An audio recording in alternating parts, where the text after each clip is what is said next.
decided to drive herself from New York to Boston. When she arrived at the campus, she noticed that one of her tires was punctured. Somehow, she managed to make it all the way without having to stop to change it. How?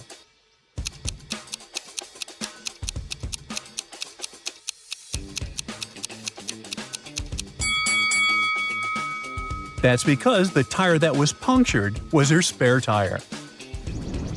Ryan was skateboarding in the park when he fell down and hurt his head. By the time he woke up, there were 3 different women saying they were her sister and saying they would take him home. Can you tell who Ryan's real sister is here?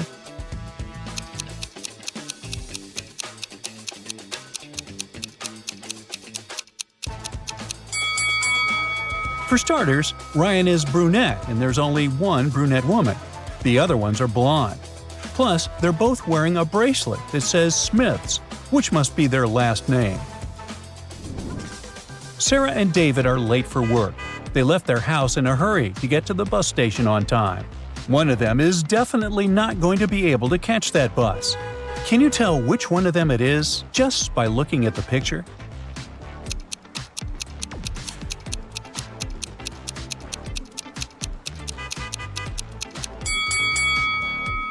David is trying to catch a bus that's already left the station, which means he may or may not succeed in doing. But Sarah is running in the opposite direction of the bus. I mean, she's not catching that ride. Mrs. Franny is a beloved history teacher who loves to teach through riddles. She asked her students the following question. A person is 25 years old in the year 2000 and 20 years old in 2005. How is this possible? Can you answer this question?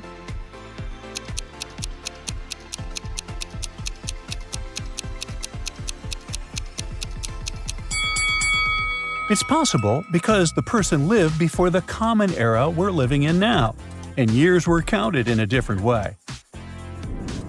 Sarah is an influencer, and she interviews millionaires, asking them how and when they earned their first million.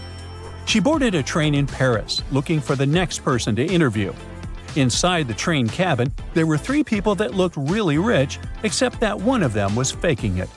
Can you tell who?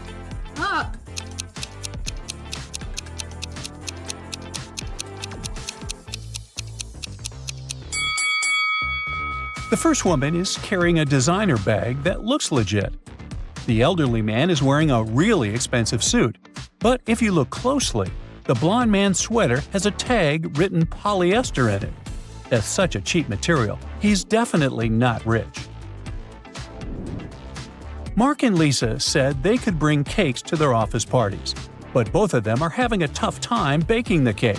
Can you figure out who is having a worse time baking it, though?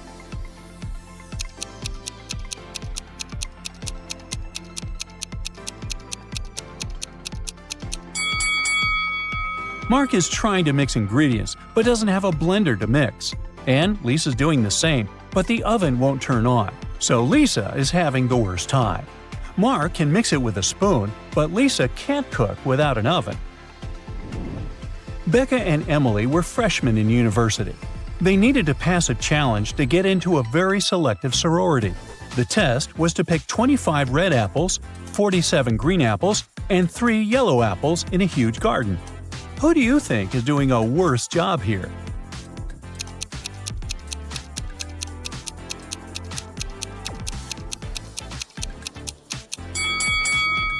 It's Becca, the girl on the left. She thinks she is picking apples, but she is picking pears. She should have noticed they were a different shape. Martha is getting married, and she invited her bridesmaids for a dress fitting. The girls went to the shop to get their dresses measured. They were beyond happy to see their friend living her dream. Martha was happy that Bridget, her pregnant friend, could join as well. Can you figure out which of the girls is Bridget?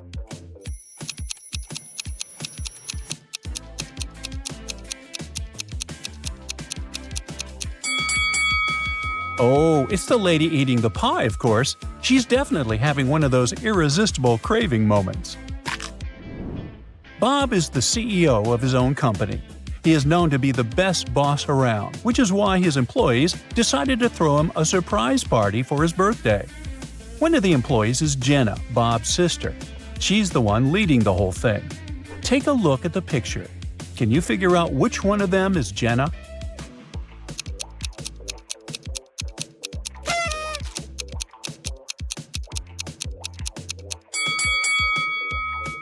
Although Bob's looking at the woman on the right, his sister is on the left. They both have the same birthmark on their necks. Good eye if you caught that. Everything is okay. Outside, in front of the sink and mirrors, two women are standing. Suddenly, a new presenter announces on the radio that a dangerous female criminal has escaped from a maximum security prison. Strangely, both of the ladies look worried after hearing this. Noah immediately realizes that one of them has escaped from prison. But which one?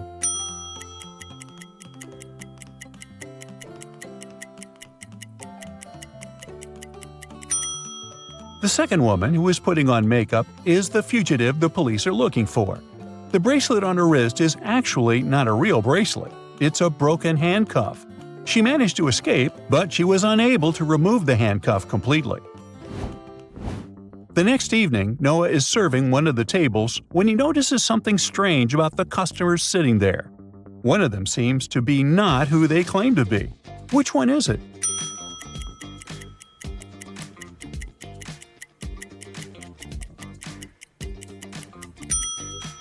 The bearded man is actually a woman. Have you noticed her elegant hands with long nails she's hiding under the table? Plus, it looks like her mustache has unglued from one side. Uh-oh. Noah is the last one to leave the restaurant that night. Before he rounds the corner, he hears some suspicious noise and turns around. Oh no! Someone is sneaking into the restaurant. Noah calls the police and rushes inside to investigate. He switches on the lights and, at first sight, sees nothing out of the ordinary. But soon he realizes where the intruder is hiding. Have you spotted them too?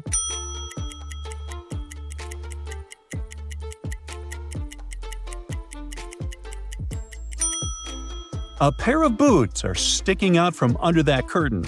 That's where the intruder is hiding. The police arrive fast and arrest the intruder. Noah is finally free to go home. But the universe seems to be laughing at him that night. At one point, he realizes he's lost his way. In front of him, there are 3 roads. Which one should he opt for to stay safe?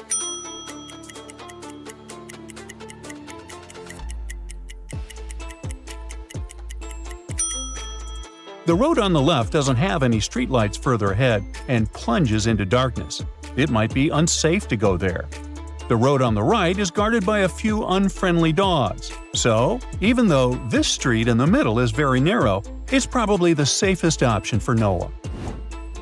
Luckily, Noah gets home without any problem. To calm down, he decides to drink some chamomile tea with sugar. But he's so tired, he can't figure out which of these 3 jars contain sugar.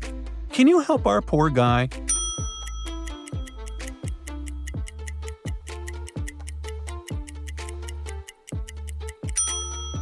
Well, the substance in the jar on the left is pinkish, so whatever it is, it's not sugar. The jar in the middle contains something that looks like fine dust. It must be flour. So, the jar on the right is filled with sugar. Once, Noah's friends, Liza, Laura, and Mia, came to his restaurant. After the meal, they asked him if he could help them split their $56 bill. Noah did as they asked. As a result, Liza paid twice as much as Laura, and Laura paid twice as much as Mia. How much did each person pay?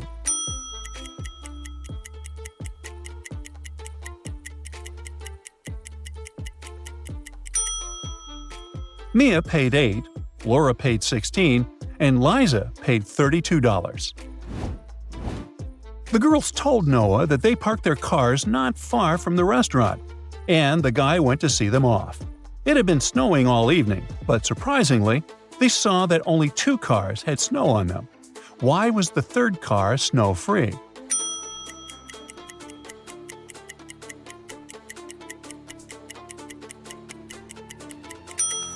Look, the third friend was parked under a tree. It blocked the snow. Noah is going to work. Suddenly, he stops and stares at the scene in front of him. All because he realizes that not one but three things seemed to be off in this street. What made Noah stop?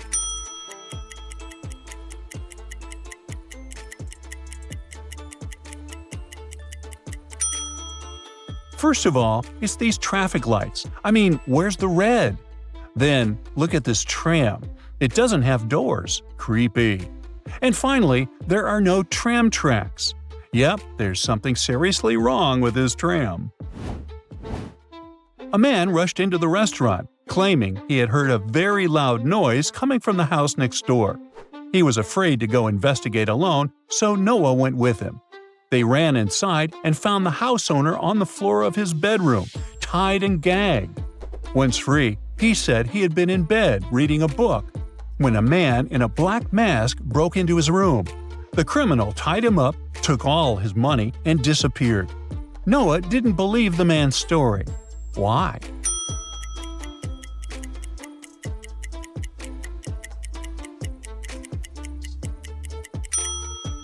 There isn't even a wrinkle on the covers of the bed. Something doesn't add up. The man must be lying, or the burglar is a very neat dude. Noah's colleague, Julia, who had helped him that day, called the restaurant and told the guy that she was running a bit late, but she promised to come at 8. When she finally showed up at 8:02, Noah was furious. Why?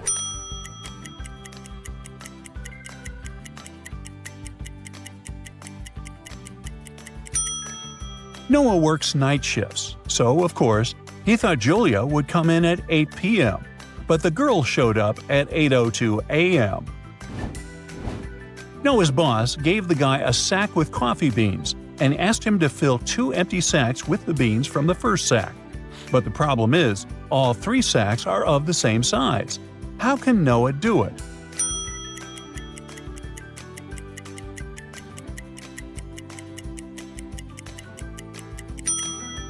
He should put one of the empty sacks into the other and then fill it with coffee beans. He searched the crib and the floor, but it was nowhere to be found. Where could it be?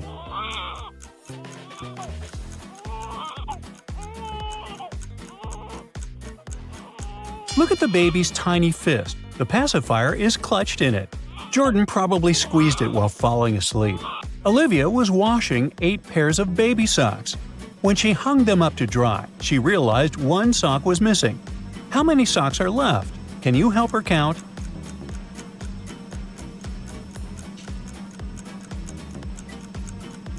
Now there are only 15 socks. 8 pairs minus 1 sock equals 15. Perfect. But now, we gotta help Olivia find the missing sock. Can you see it?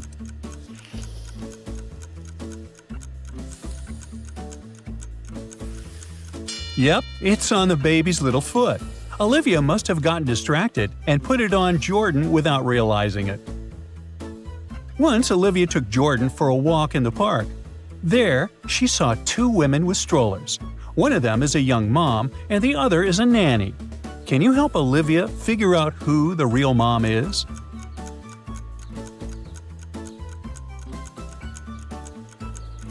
The woman on the right is a nanny.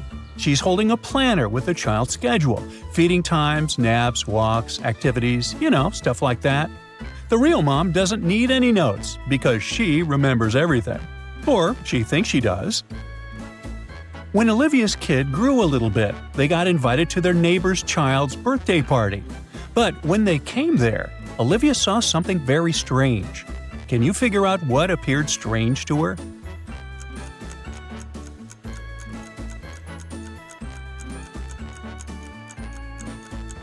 If you've noticed it, you're very observant.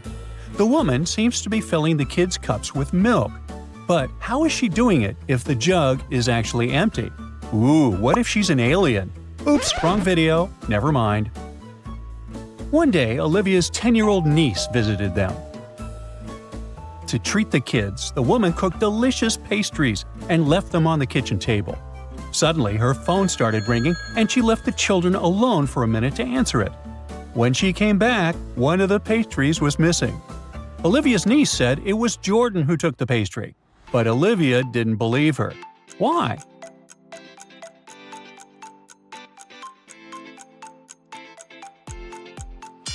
Jordan is too short not only to grab the pastry but to even reach the table. The girl must have eaten the pastry and is now trying to frame the kid. Olivia and Jordan were invited to another birthday party. Look at the food the hosts are treating them with and help the woman figure out which dish is safe for her kid.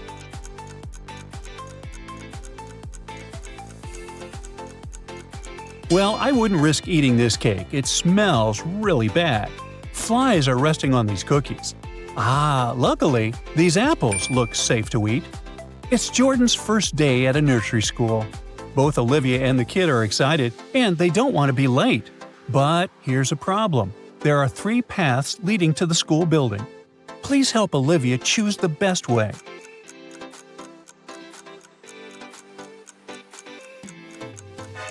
The road on the left is blocked by a fallen tree further ahead. The path in the middle has an open maintenance hole, which can lead to an accident. At the same time, the road on the right looks pretty safe. They should pick this route.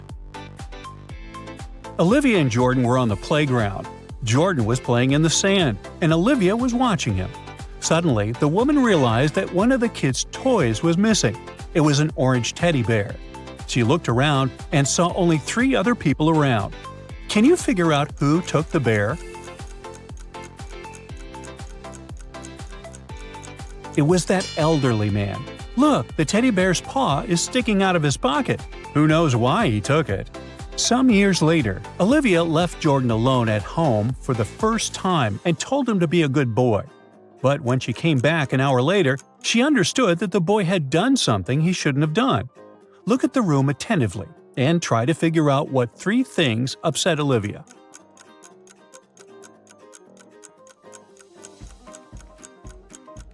First of all, look at those brown crumbs on the floor near the bed.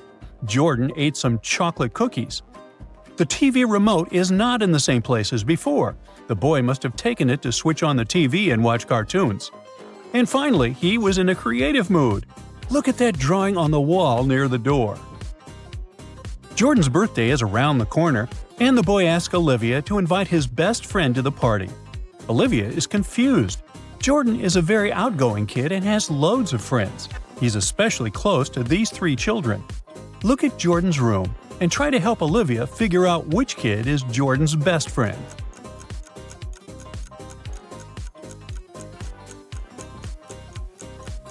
It's this blonde boy.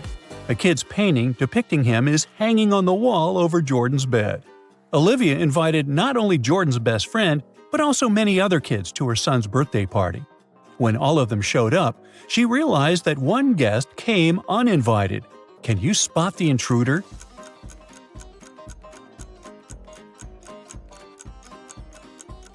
Look at this girl wearing a witch outfit. She was definitely going to a Halloween party. How did she end up at Jordan's birthday party? She was an alien. When it was time to bring in Jordan's birthday cake, Olivia was horrified. The cake was missing. The kids were all together and didn't leave the playroom, so it must be one of the parents who took the cake. Olivia switched on detective mode and soon understood who the thief was. Can you figure it out too?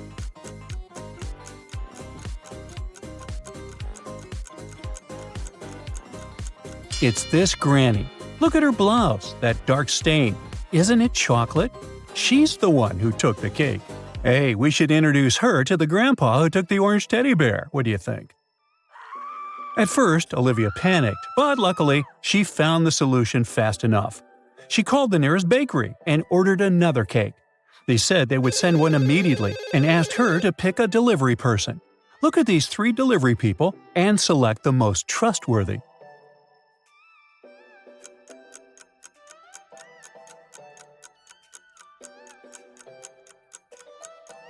This guy on the left has a cast on his arm. Not very convenient for riding a bike, is it?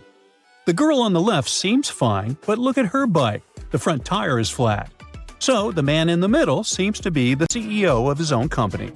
Have a look at the picture. One of these ladies is Henry's sister. Can you figure out who?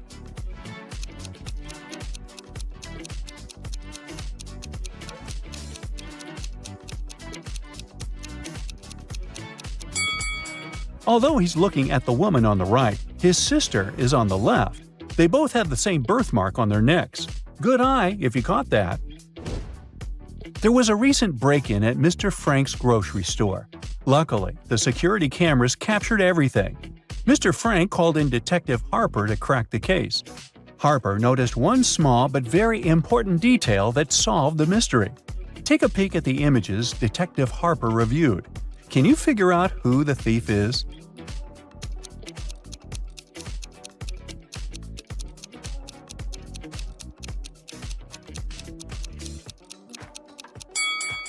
Let's see.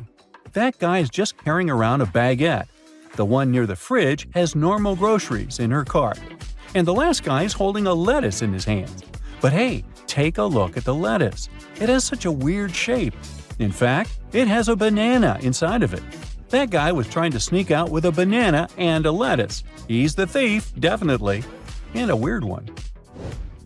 It's finals week at Crestwood Academy, and the tension is sky high.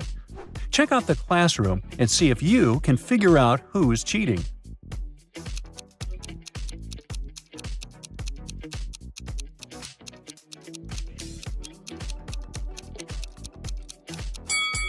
It's the student with the smartwatch. He's looking at his watch to get the answers to the exam. Mrs. Bells has 3 sons. She is the best cook in the family, and she loves to make her family amazing dinners. Her sons love her, but say she keeps giving the best food to her favorite son. Examine the image carefully. Can you figure out who is her favorite son?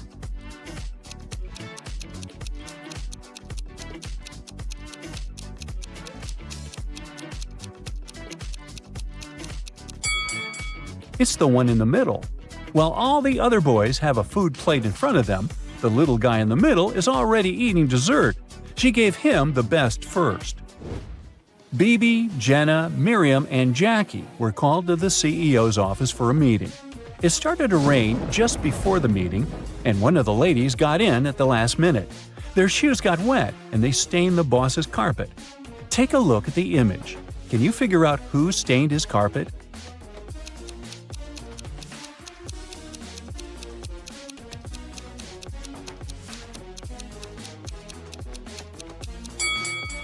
It was Miriam, the third lady in the middle. She's the one wearing high-heeled shoes, and if you look closely, that's the shape that matches the footprints. It was Paula's wedding, and everyone was beyond excited. One of the bridesmaids just caught the bouquet and was happily talking to the other ladies about it. Take a look at the image. Can you figure out which one of them caught it?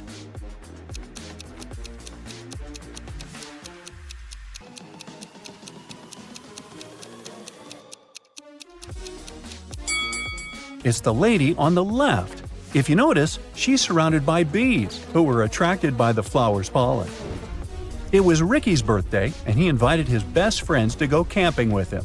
The weather was perfect, so they decided to get a group picture next to the lake. Take a look at the picture. Can you figure out which of these two people are a couple?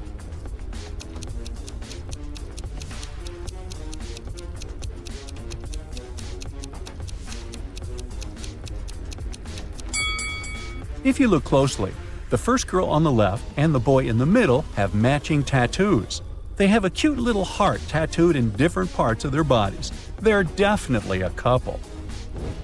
Sarah is getting married, and she invited her bridesmaids for a dress fitting. One of the bridesmaids is pregnant, though. Can you figure out who?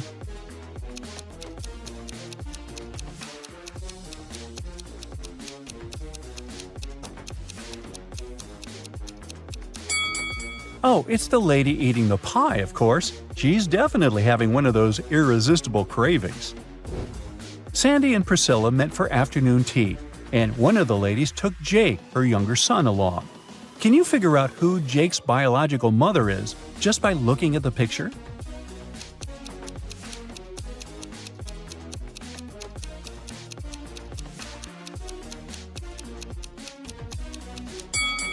It's Sandy, the woman on the left.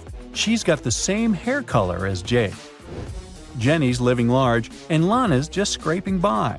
Take a look at the snapshot of both of them in their apartments. Can you tell who's who?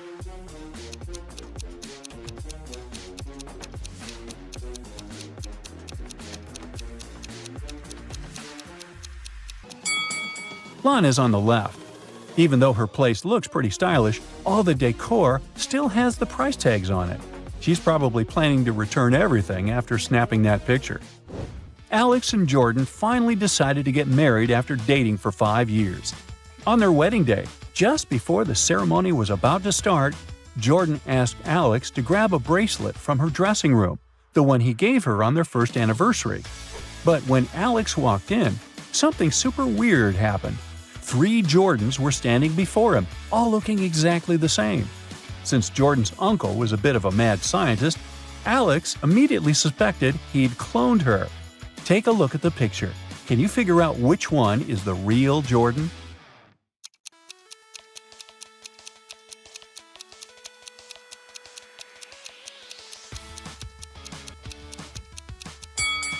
It's the third one. She's got the same bracelet that Alex always wears. Looks like Jordan's uncle forgot to clone that small detail. Alfie told Jen he'd been assigned to a top-secret mission in a remote desert. Just couldn't keep it secret, I guess. Super excited about the opportunity, they decided to try out a long-distance relationship. Jen asked him to send lots of photos, and he did. But after seeing the pics, Jen realized something was off and called it quits. How did Jen figure out Alfie was cheating?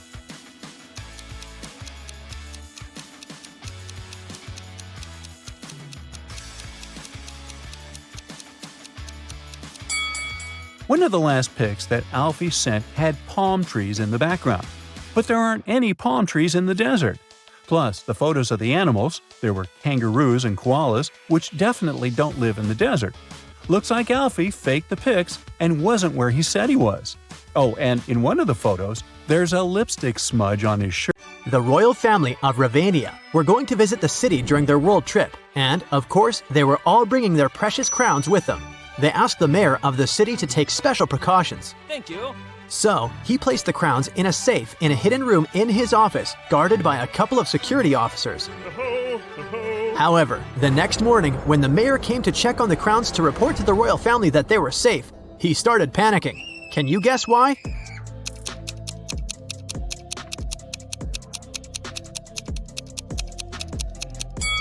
It's because the crowns inside the safe are not the real ones. The first crown has a price tag on it.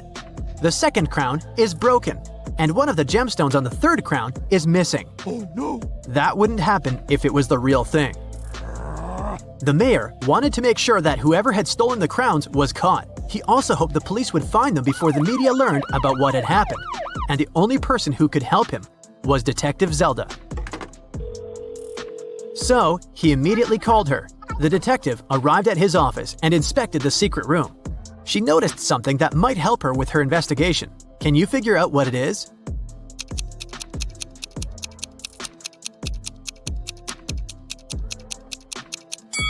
There's a piece of paper under one of the fake crowns.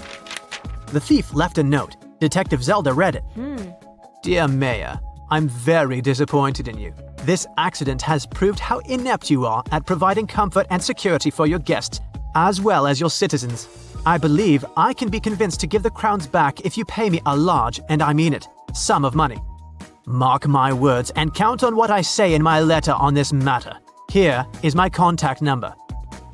19.1-1.3-19.4-1.2 and 13.3-1.2-6.3-9.1. Yours truly, the Riddling Man. What can you make of this number?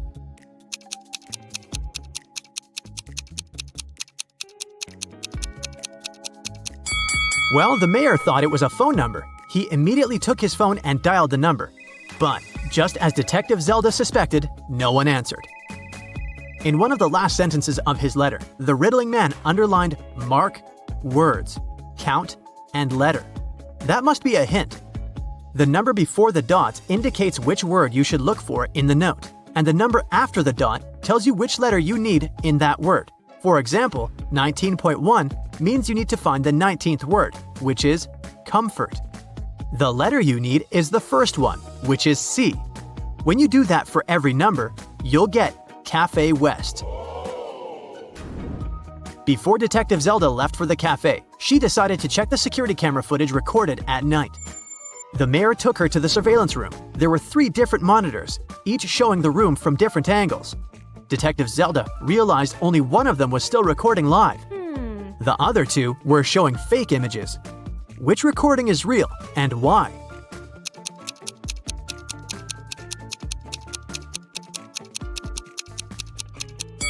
Do you remember what the room looked like when Detective Zelda was inspecting it? The clock certainly wasn't on this wall. It was on the opposite one, so the footage on the first monitor is fake. The footage on the second monitor isn't real also. If you look closer, you'll see a moth flying around the room, but it repeats the same movement over and over again. That's badly edited fake footage, so it makes the footage from the third monitor the real one. Oh yes! Detective Zelda rewound the footage and found the moment when the riddling man had broken into the room. He was covering his face, so it was impossible to tell what he looked like. Still, Detective Zelda managed to notice something that could help her find the criminal. Can you tell what it is?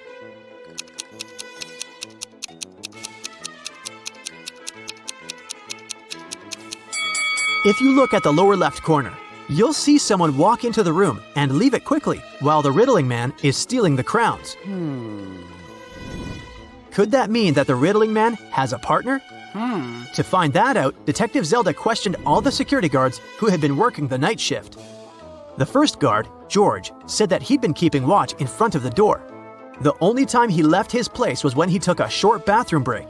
The second guard, Joe, said he'd been standing in front of the door to the mayor's office all night, and the only person who took a break was George. The third guard, Brian, said he'd been right there by the door as well. Detective Zelda knew only one of them was telling the truth, and the other 2 were lying. Who is the liar?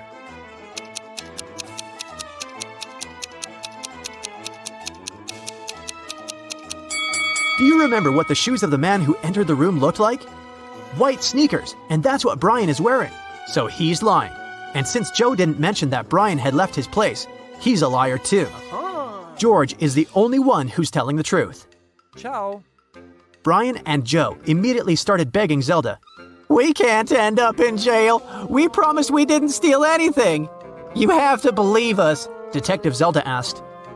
"Then why did you lie?" They said that they had heard some noise coming from the room while George was away. They decided that Brian would check the room and Joe would keep watch. When Brian saw someone in the room, he got scared and ran out of there. He told Joe that he would rather lose his job than have something bad happen to him. As for Joe, he lied because Brian was his best friend, and he didn't want him to get fired. And since they never saw anyone enter or exit the room, they thought they were imagining things. After all, they were very tired. What do you think Zelda can do to check if the guards are telling the truth?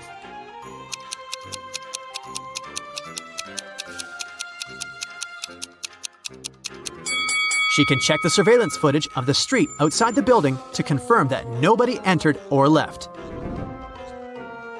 When Zelda couldn't see anyone even walk across the street, she came to the conclusion that Brian and Joe were telling the truth. Yeah! The detective decided to check the secret room once again to figure out how the riddling man had gotten inside. Sometime later, she managed to spot another hidden door. Can you see it too?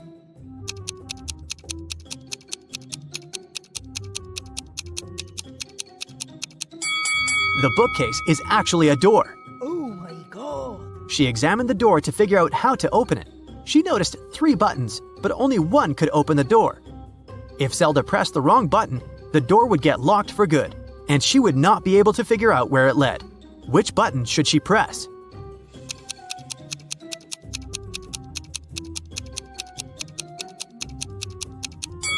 Take a look at the books next to the buttons. One of the titles is meaningless, while the others make sense.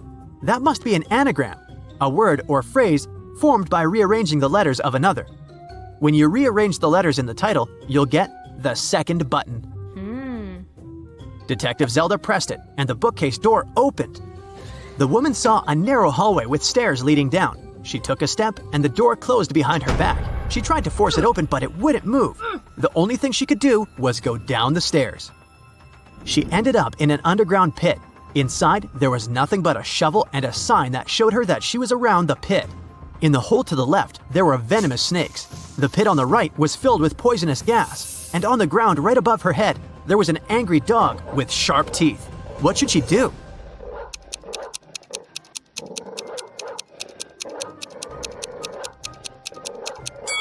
She should dig upwards. She needs to listen to the sounds the dog makes and wait for the animal to fall asleep.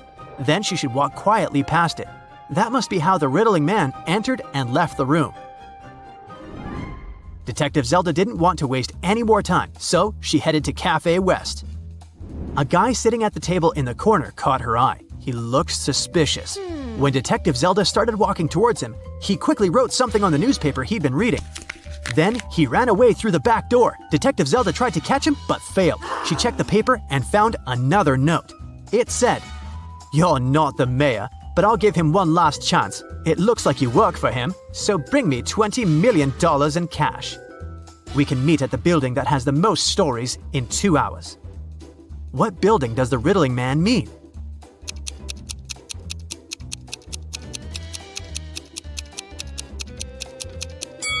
The library. Of course, Detective Zelda was not going to give him any money. She took an empty bag to trick him into believing she had the cash so that he wouldn't run away. She went to the library. When she entered, she saw the riddling man wearing the same sunglasses and coat. He was waiting for her in the riddle and puzzle books section. Then, suddenly, someone accidentally pushed the woman. She dropped her bag. It fell on the floor and opened. The riddling man saw it was empty and understood that this was just a plan to catch him. He ran away. But he dropped something while escaping. It was a library book, and there was a library card inside. It had 3 different addresses of 3 different people who had borrowed the book before. Zelda immediately realized which was the riddling man's address. How did she figure it out?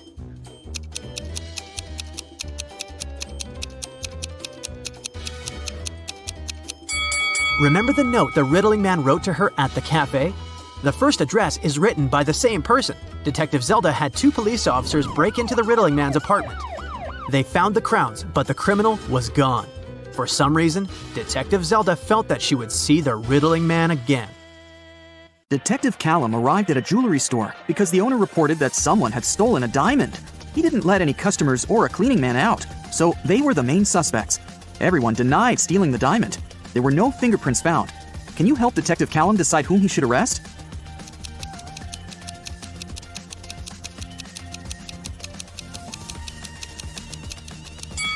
He should arrest the man and the woman wearing gloves. Since no fingerprints were left, it must be one of them, or both. Olivia sneaked into an old mansion to explore it and got trapped inside. There are 3 ways out, and all of them are dangerous. Behind the first door, the roof and the floor are made of magnifying glass, and the sun would burn anyone who enters. Behind the second door, there's a dangerous doll with knives that can come to life at any moment. Behind the third door, there's a room filled with poisonous gas that makes anyone's skin melt. How can Olivia escape safely?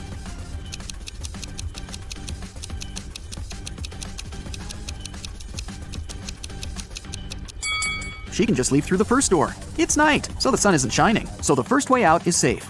Detective Callum was abroad, traveling by train, when he heard 2 men arguing. One of them, Hendrix, was blaming the other, Brian, for trying to steal his suitcase. Their suitcases looked exactly the same, and Brian claimed that he had just confused the 2 by accident.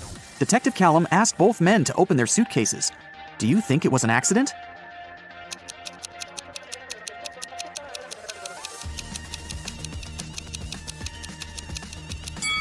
Hendrix's suitcase is filled with clothes and electronic devices, and must be pretty heavy. Brian's suitcase is almost empty, with only a pair of jeans and a book inside. It must be way lighter, and even though the bags look alike, Brian for sure knew that the bag he took couldn't be his. It was way heavier than it was supposed to be.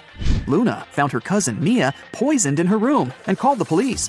Detective Callum asked Luna what had happened. She said that she was walking past Mia's house when she saw that the light in her room was on. She walked to the window to see if Mia was there and saw her on the floor. She had a key, so she walked into the house and called the police. She didn't touch anything so that they could investigate what had happened. Detective Callum arrested Luna. Why?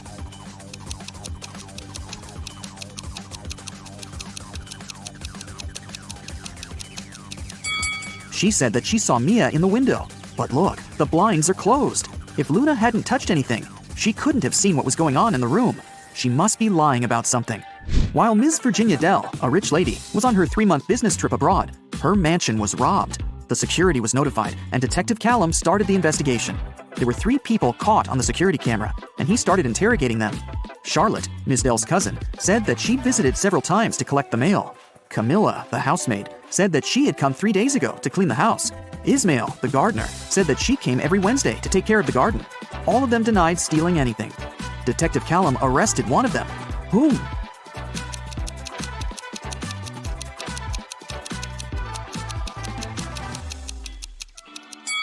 Camilla, the housemaid. She said that she had cleaned the house 3 days ago. But look at the house. There's dust and dark stains. It doesn't look like the house has been cleaned recently, so she probably lied. Abigail stayed late in the office because she had a lot of work to do.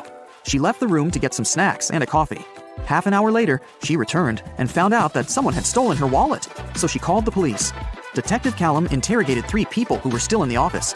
Noel, the cleaning man, said that he had been cleaning another floor and had never stepped into Abigail's office that day yet.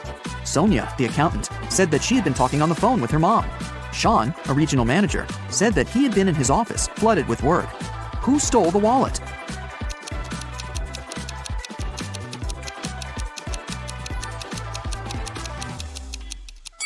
No one. Detective Callum figured out that since Abigail went to get snacks and coffee, she must have had her wallet with her.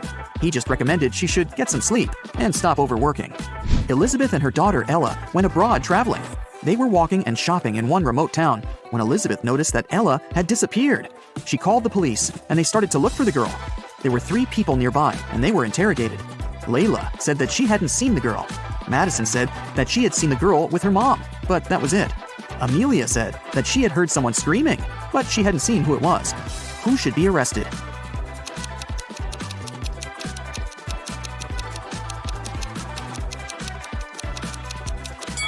Layla. Look, she's carrying Ella's purse.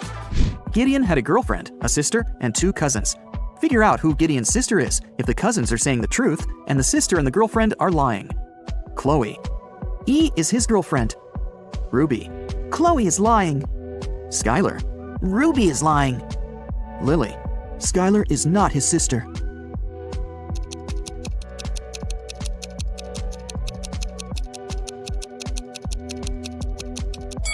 If Chloe is telling the truth, then Lily is lying. Then Skylar is his sister, who's also lying. So Ruby must be telling the truth, which contradicts that Chloe is telling the truth. So Chloe is for sure lying. Then Ruby is telling the truth, and Skylar is lying. So Lily is telling the truth. 2 liars are Chloe and Skylar, and they're Gideon's girlfriend and sister. Lily says that Skylar isn't his sister. So Skylar is his girlfriend, and then Chloe is his sister. Scarlett just moved into her new apartment 3 days ago. One evening, she was reading before bed when she heard a knock on the door. She opened the door, and there was a confused man who said, "Oh, I'm sorry. I just moved in here earlier today, and I thought it was my apartment. Once again, sorry, and good night." Then he left. Scarlett didn't believe that it was just a mistake and reported the man to the police. Why?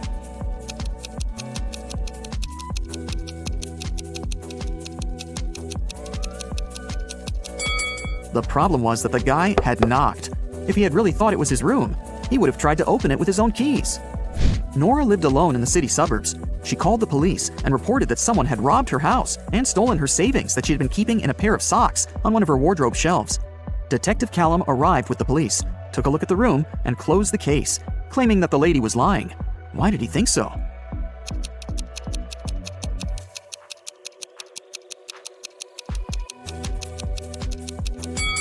The room was absolutely clean. If someone had robbed the house, they would have made a mess while searching for money. The person who took the money must have known exactly where it was, which is unrealistic. Mrs. Ledger is a high school history teacher. One day, she started a sudden oral test, asking students questions from the back of the book. If the students figure out the order in which she asks, they can find the answer to their question in advance. The first 3 people she asked were Atlas, Eleanor, and Gracelyn. There are Zoe, Luca, Sienna, and Victoria left. Can you guess who will answer which question?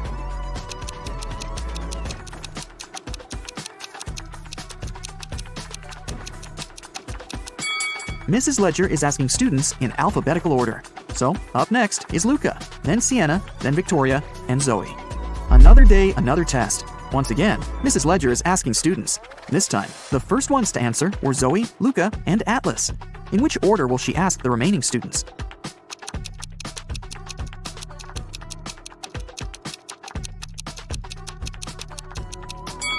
This time, she started with people with the shortest names. There are 3 letters in Zoe, 4 in Luca, and 5 in Atlas. The next one is Sienna, who has 6 letters in her name. Then Eleanor with 7 letters, Victoria with 8 letters, and Gracelyn with 9. Ellie found herself locked in a dungeon and couldn't remember what had happened. She looked around and saw a door that could have been a way out, but it required a passcode, and she didn't know it. Luckily, there was a hint. 1-802-3004-0803-2611. She has just one chance, and if Ellie doesn't get it right, the dungeon will get locked forever. Can you help her decide which password is the correct one?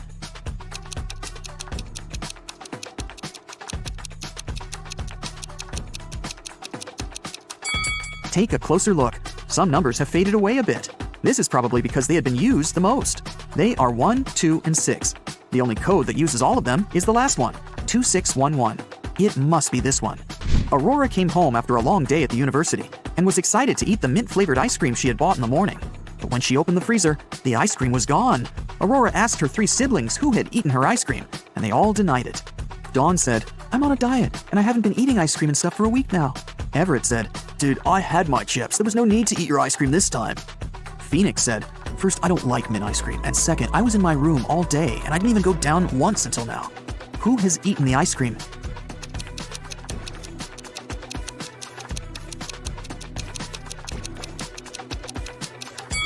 It was Phoenix. Aurora never mentioned the ice cream flavor, but he still knew it. Jeremiah is on the run from the police. He stole several large gold bars from the bank. He has 3 gold bars in his arms, each weighing 20 pounds. In fact, there's a way for him to get away with that. All he needs to do is to cross a bridge. But here's the kicker. The bridge can only support 200 pounds. The 3 bars of gold weigh 60 pounds, and Jeremiah weighs 160 pounds. How can he cross the bridge without getting rid of any of the bars?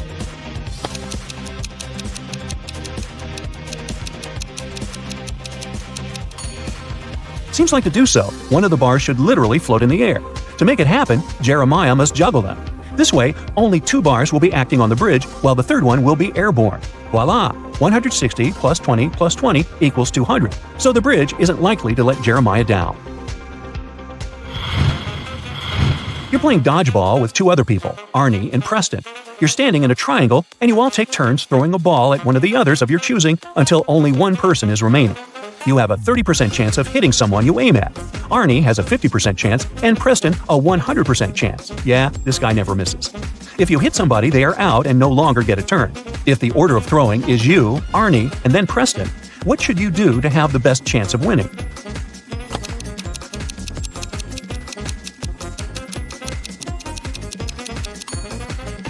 First, you gotta miss the first time on purpose.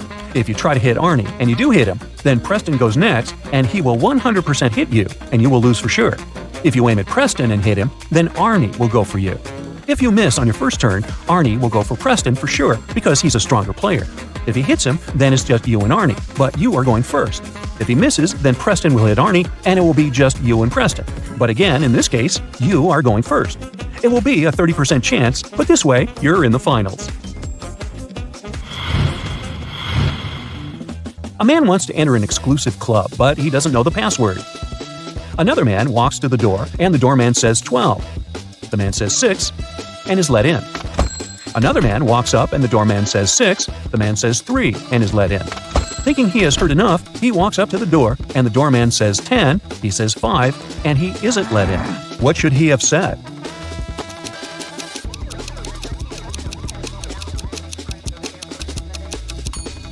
Three. He should have said how many letters were in the number he said. A thief enters a high-end boutique and frightens the shop assistant, forcing him to open the safe. The shop assistant says, "The code for the safe is different every day, and if you try to do anything to me, you'll never get the code." But the thief manages to guess the code on his own. How did he do it?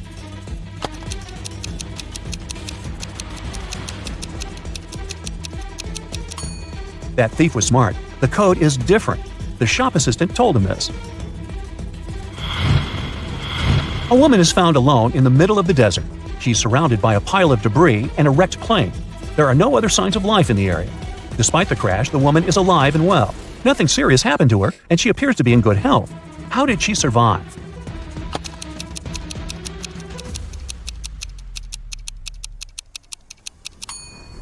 Look closer. The woman wasn't on the plane when it crashed. She survived by jumping out of the airplane with a parachute before it crashed. Two fathers and their two sons go fishing together. They each catch one fish to take home with them. They do not lose any fish, and yet when they get home, they only have 3 fish. How can this happen?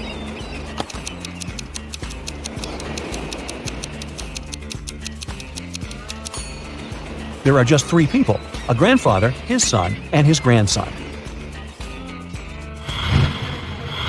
A super wealthy businessman, Mr. Ben Swift, was taken and left locked up all alone in a dark room. His phone almost ran out of charge, so he can write only one message. He knows that someone might spy on his phone, so he decided to write a message with a code to a high school friend, John Smith, who has a detective agency. He remembered that in high school, they would cipher messages to each other, shifting one letter to the right each time they needed to write a secret code. So, check this out. Can you guess what it means?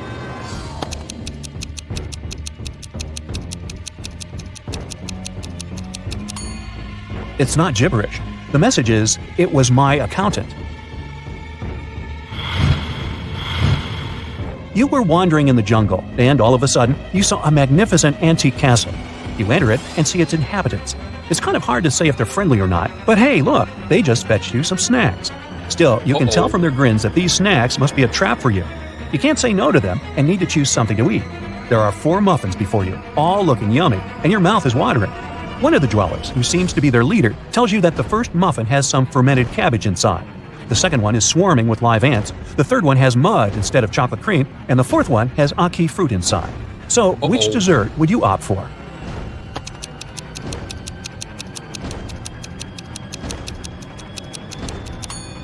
A muffin with fermented cabbage may sound weird and not dessert-like, but it's safe. You've tried fermented cabbage, also known as kimchi, before, and you loved it. For those who love to risk, the fourth one could be good to go too. Ackee fruit is delicious when cooked properly, but you weren't sure if the dwellers took care of cooking it well. As for ants and mud muffins, I'd pass on them for sure. Mary is a nail technician. Her services are free to anyone who wants to set up an appointment with her. However, most people still end up paying here. How so?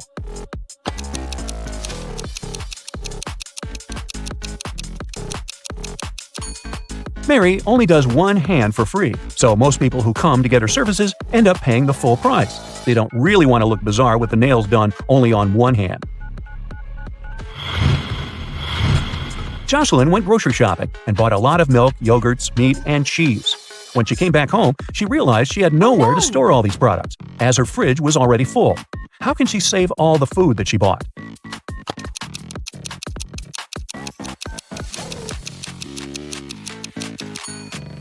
Jocelyn needs to order stuff in her fridge.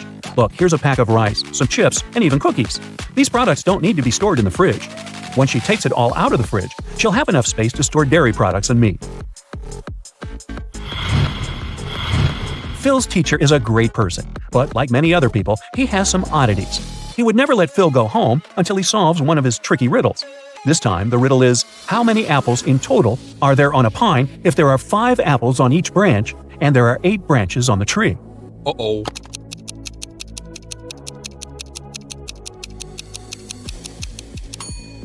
Okay, this one was easy. There are no apples on a pine. There are cones. Poor Kathy lived with a stepmother and 3 wicked stepsisters. Sounds familiar.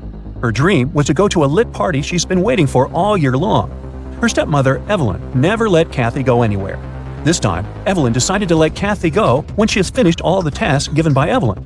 The stepmother asked Kathy to bring her some water, but she gave her a colander to carry water in. How can Kathy bring the water if she has nothing but a colander?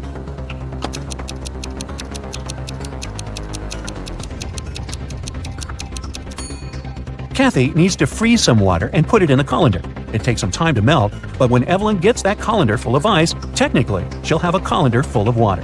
Hey Kathy, make sure to be back by midnight. You need a ride?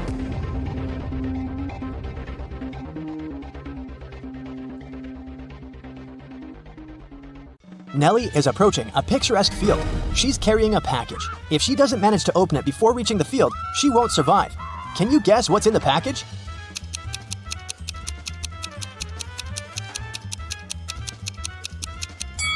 Nellie is skydiving. There's a parachute in her package. After a safe landing, Nellie decides to take a walk in a sunflower field. Can you help her spot 3 odd things about this area?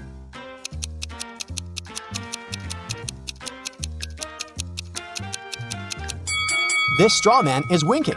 This sunflower has teeth, and there are 2 suns in the sky. Nellie walks too far and gets lost in the woods. She wanders around for a while and meets 4 guys sitting on one big tree. Can you help her rank them in order of foolishness?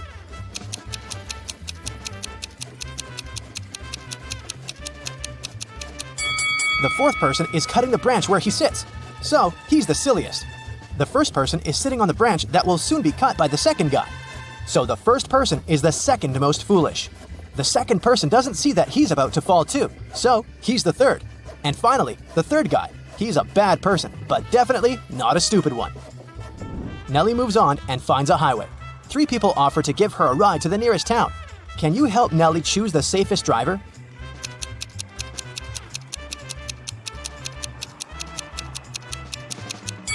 Take a look at this guy's car. Its tires are flat, and there's a puddle of engine oil spilled out of the car.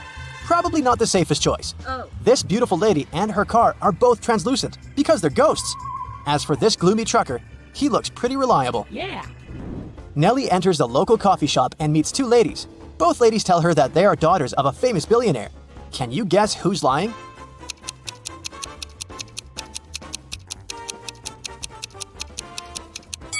The lady on the right is a liar. The logo on her t-shirt is fake. Therefore, she's not rich.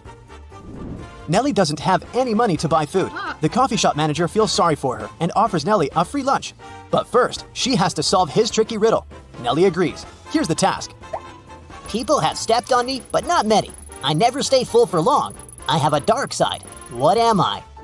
Can you help Nellie win her free food?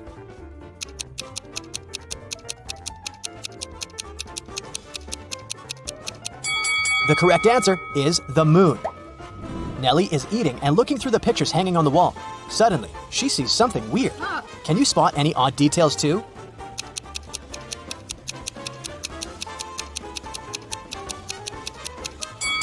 This person appears in both pictures, looking young and pretty, but the time distance between these 2 photos is 100 years. Nellie enters a flower shop and sees the owner putting bouquets in big vases. If he puts 1 bouquet per vase, he will end up with 1 extra bouquet. And if he puts 2 bouquets per vase, he will end up with 1 extra vase. How many vases and bouquets does he have?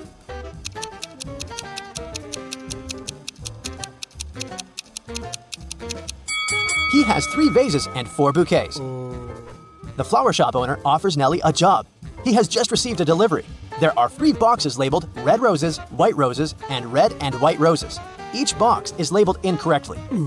Nellie has just 1 chance to pick up a flower from any box and then label the boxes correctly. Can you help her accomplish this task?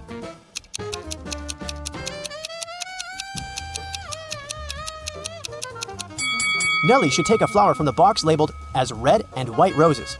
Since they're labeled incorrectly, this box should contain either red roses only or white roses only. Let's suppose that Nellie finds the red roses. Now, she can label this box correctly. We know that the white box cannot have white roses. Therefore, now Nellie can label the remaining 2 boxes correctly. After earning some cash, Nellie decides to book a room in the local hotel to get some rest. The manager offers her to choose from 3 empty rooms. Can you help Nellie pick the best option?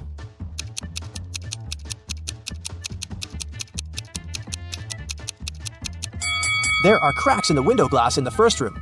Very unsafe. And there's a zombie hiding under the bed in the third room. So, Nellie should choose the second one. Nellie locks herself in the room. She opens the window and stands nearby, breathing fresh air. Suddenly, she throws something out of the window. Nellie passes out very soon after doing that. That's a mystery because she's perfectly healthy and nobody did anything to her because the door is locked. Can you find any logical explanation for what happened here?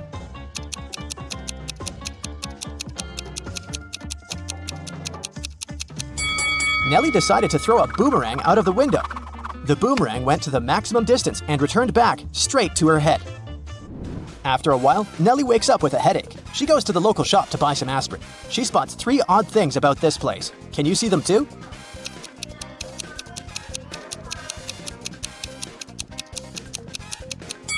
There's corn on the shelf along with napkins and toilet paper. The announcement offers an 800% discount. That's too good to be true. And finally, the shopkeeper is wearing 2 pairs of glasses. Suddenly, the shopkeeper begins to yell, "Someone stole my money!" And he locks the customers inside the shop and calls the police. They arrive and question 4 suspects. Maya says, "I came here to buy water for my 12 o'clock yoga class.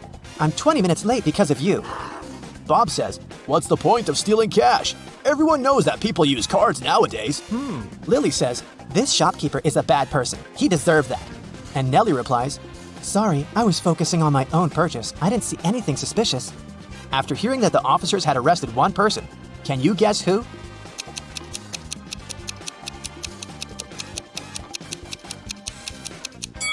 Maya, take a look at the clock on the wall. It's only 10 a.m. She's not late, therefore she's lying. Nellie is walking down the street. She sees a cozy garage sale organized by Miss Green. The fixed price for any item is only $1. Amy buys an old dress. Phil takes this beautiful antique vase, and Vivienne purchases a shabby vintage suitcase. Nellie comes over to Miss Green and says, Oh, "Madam, you've just sold an expensive thing for a song." what? What does she mean? Can you guess?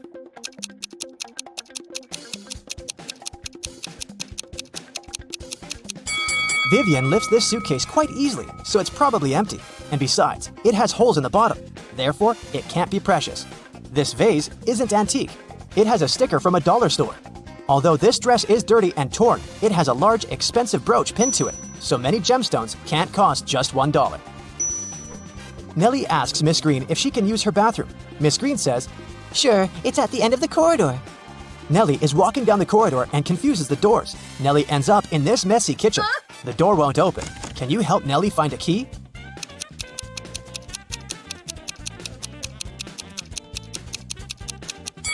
It's in the teapot. And Miss Green enters the kitchen and tells Nellie, I'm a witch, young lady, and I'm going to give you a gift if you manage to solve my riddle. Oh, yes. Nellie agrees. Here's the task. It starts with T, it ends with T, and it's full of tea. What is it? Can you solve this mystery?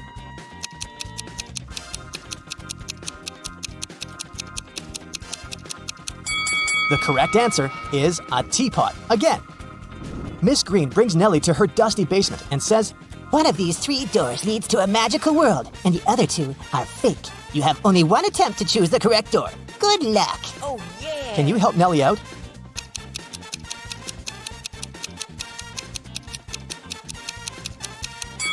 She should choose the 3rd door. Take a look at the floor. Dusty footprints lead to the 3rd door only, which means that doors 1 and 2 are fake. Nellie opens the 3rd door and enters an enchanted forest. There are 4 ways to cross it, but all 4 passages are pretty dangerous. A hungry dragon is waiting for her on the first route. A massive fire is burning all over the second path. And the 3rd path is basically a windowless tunnel. And the 4th passage is full of scorpions and snakes. Can you help Nellie choose the right path?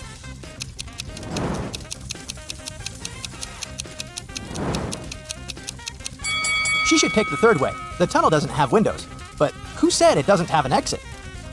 Nellie walks the tunnel and finds herself in a beautiful castle. The guard says, "This castle is yours if you manage to crack my riddle. I can fill a room, but I take up no space. What am I?" Can you help Nellie win the castle?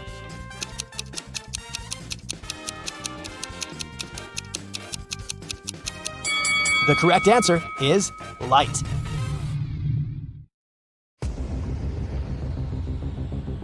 Matt buys a new house. In the basement, he discovers 3 signed boxes and a note. It says that one of the boxes contains $1 million. The 2 other boxes are empty, according to the note. Only one of the 3 messages written on the boxes is true. On the first box, it said that the cash is not there. The second box has a similar message: the cash is not here. And the 3rd box says that the cash is in the second box.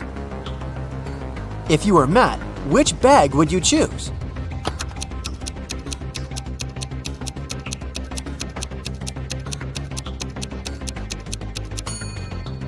Matt should choose the first bag, as we know only one of the clues is true. So the money should be in the first bag. Matt walks out of his house and goes to the garden. He pulls out his right hand. Suddenly, a bee lands on it. What's in Matt's eye?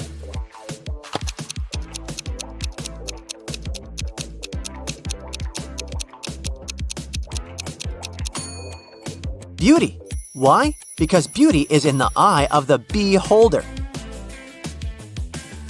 In the garden, Matt takes 2 pictures. Can you spot 3 differences between them?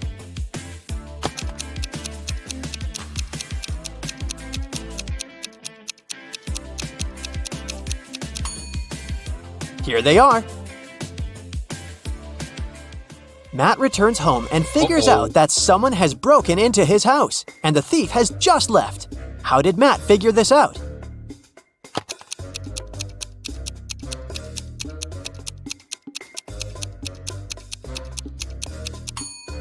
Someone turned on his electric stove and put a plastic bag on top. The plastic is only half melted, so the thief must have left a few seconds ago. Matt goes to his favorite vegan restaurant as usual on Fridays. He orders a slice of pizza, puts it on a table, and leaves for a couple of minutes to wash his hands. Then Matt comes back and finds out that his pizza is gone. He interrogates 3 customers nearby. Harold says, "I'm not hungry, so I didn't even look at your food. I came here for the sake of coffee." Bella says, "I was having a video call with my boyfriend. He lives in another country, so we go on virtual dates every Sunday. Distance is so exhausting." And Anna says, "I was taking pictures of my food, so I didn't look around. You can check them out if you don't believe me." After hearing about what they had to say, Matt knows for sure who's a liar. What about you?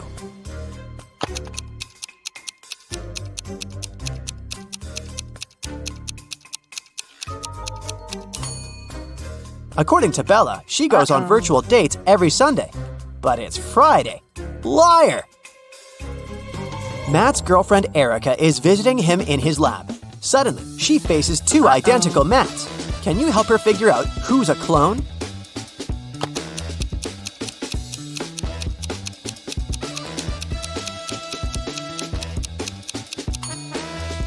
The guy on the right has a scar on his arm. Meanwhile, the clone doesn't have any because his skin is brand new. Matt goes to the mall and buys a bat and a ball for $1.10 in total. The bat costs $1 more than the ball. How much does the ball cost?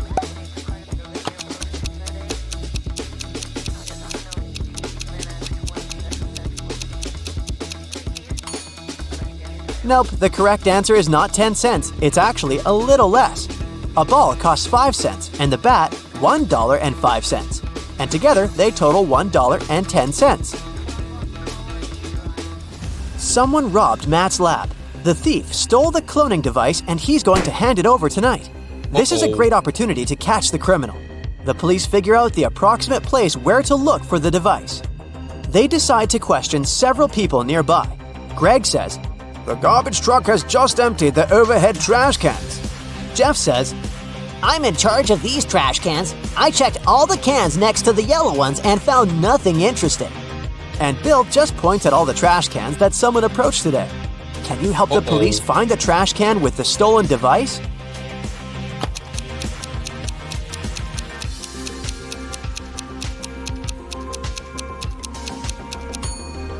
First of all, we need to calculate the top cans. And now let's check all the remaining trash cans which people were approaching. The next step is to remove those next to the yellow ones. And here it is, the trash can we've been looking for. After the robbery, Matt decides to lock his lab door with a password. There are 4 buttons with different images: orange, banana, apple, and tomato. Can you guess which button opens the door?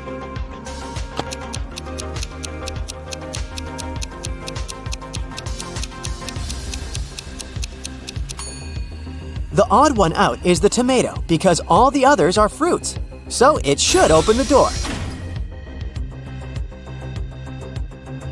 A priceless crystal disappeared from the local science museum. The thief left no trace behind. After analyzing the museum's security cameras, Matt invites 3 suspects for an interrogation. The security guard says, "I only left my post once during lunchtime. I can swear that the crystal was still there when I came back." The museum curator says, "I spent the day guiding a tour of foreign scientists. They came to see the crystal at the beginning of the tour. It was still shining bright in its place." One of the visitors says, "I only popped in for a quick visit. I didn't even pass through the room where the crystal was kept." After hearing their stories, Matt knows for sure who the thief is. What about you?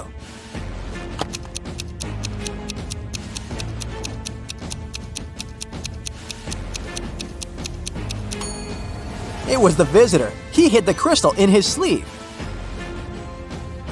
Matt's brother Greg arrives at his house to eat together. He yells, "Matt, the microwave is on, and it's already defrosting our dinner!" Greg hears Matt's reply from the bathroom. "Could you please check the microwave and let me know how much time is left?" Greg grabs his phone and calls the police. He reports a dangerous situation involving his brother. How did he know?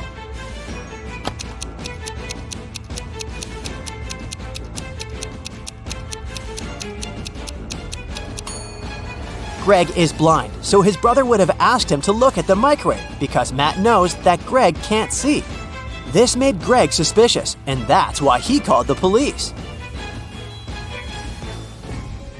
The next day, Matt wakes up in a secret abandoned lab. He wanders around and finds 3 doors leading to freedom, but each door is hiding an unpleasant surprise. Here's a creepy monster sitting in a cage behind the first door. It's very hungry and angry.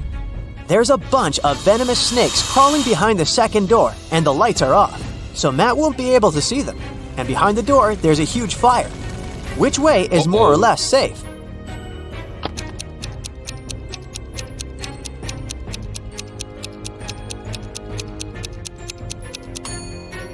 He should choose the first door. The monster is in a cage, so Matt can just pass by and escape. Matt manages to escape and enters the nearest gas station. He spots 3 odd things about this place right away. Can you see them too?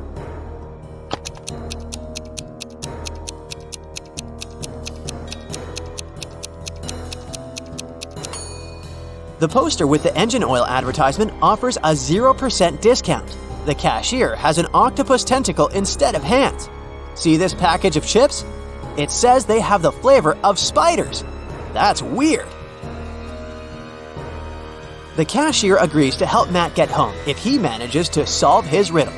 I came first on Earth, but second in heaven. I also come twice a week, but I'm found just once a year. I stay away for months, but you can find me in February. What am I?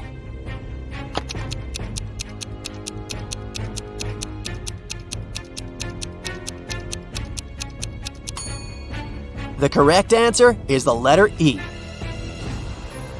Matt returns home and finds out that someone has left homemade cookies on the kitchen table. He examines all the doors and windows. He finds no signs of a break-in. Matt decides to question 3 suspects who have a key. His mother says, "I spent all day with my yoga teacher, and my class ended 10 minutes ago, so I didn't have time for cookies." The plumber says, "I fixed the kitchen sink in the morning and left for home. Why would I bring you any gifts?" And Matt's girlfriend, Erica, says, "I visited your house a couple of hours ago to drop off some shopping bags and left for the gym. I didn't see any cookies." Who's lying?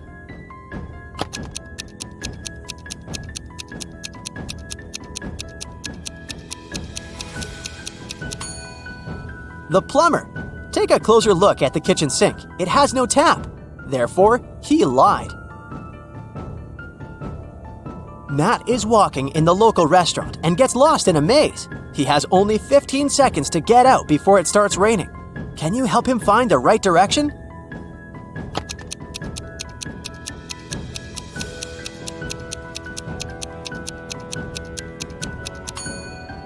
Ready to see the answer? Here's the correct route.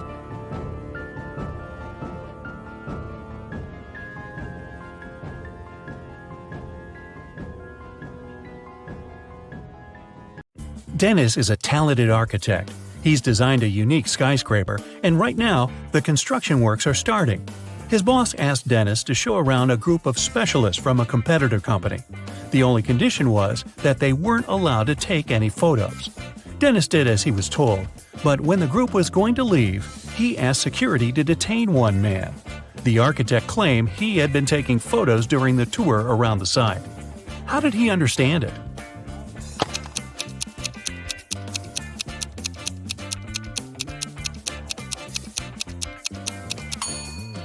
The man was carrying an umbrella. He kept pointing it at different objects, asking lots of questions.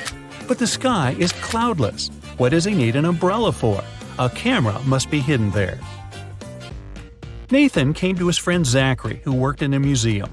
"Look what I've got, a priceless manuscript that was written more than 1,000 years ago." Zachary looked through the manuscript and realized his friend had been fooled. Does anything in this text strike you as strange?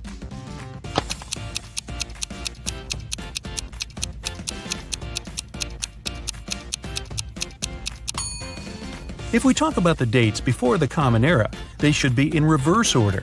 The original text would read, King Alfred V ruled the country from 1320 to 1290 BCE. Detective Aaron Jones got a call late at night. It was his neighbor. "I've heard a very loud noise coming from the house next door. I'm afraid to go there to investigate alone, but what if something has happened?" When Aaron and his neighbor arrived at the place, they saw the entrance door open. They ran inside and found the house owner, Mr. Anderson, on the floor of his bedroom, tied and moaning in pain. He said he had been in bed reading a book, and then a man in a black mask broke into his room and hit him on the head. Then he tied Mr. Anderson, took all his money and other valuables, and disappeared. Detective Jones didn't believe the man. Why?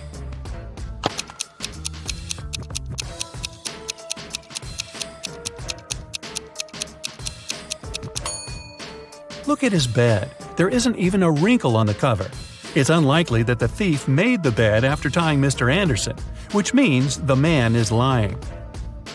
Look at this group of people and try to figure out who the man's wife is.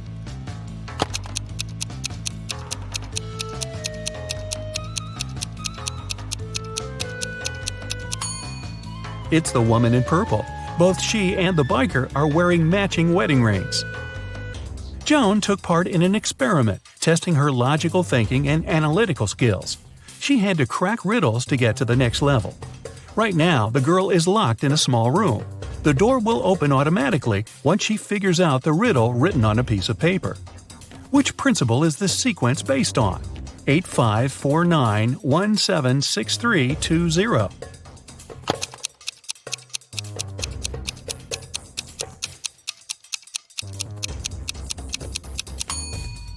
The numbers are lined up based on the alphabetical order of the first and second letters of their name.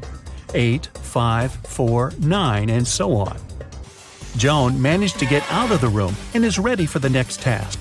This time, the girl needs to join all the blue points on the screen, but she's allowed to use only 3 lines. How can she do it?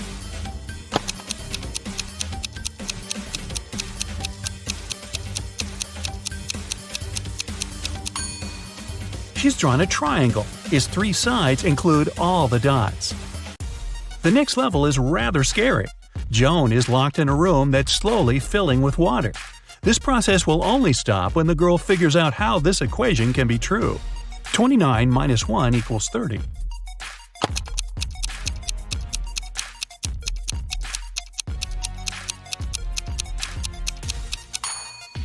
Even under these stressful conditions, Joan managed to crack the puzzle. She replaced the numbers with the Roman numerals. XXIX minus I equals XXX. Then she removed the 1 I from 29 XXIX and got 30 XXX. Wow, this was a riddle with a lot of excess. And finally, Joan is given the last test. She needs to figure out which object is the odd one and doesn't belong to the group. Can you do the same?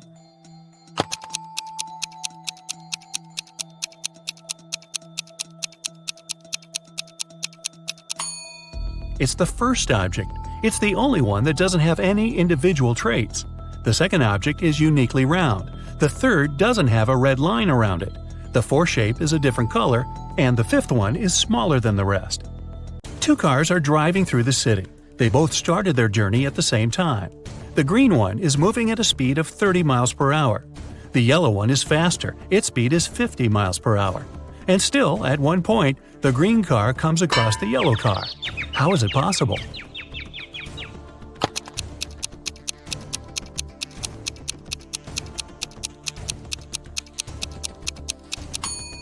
Well, the cars were traveling in opposite directions. Look at this teenager and 2 women behind his back. Who is his real teacher?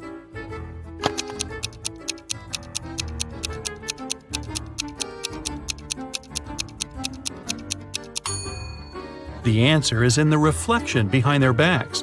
You can see that both women are holding pointers, but in the mirror, only one of them has it. She is the real teacher. Two men are going to fill their watering cans with water from the river. Who will bring more water?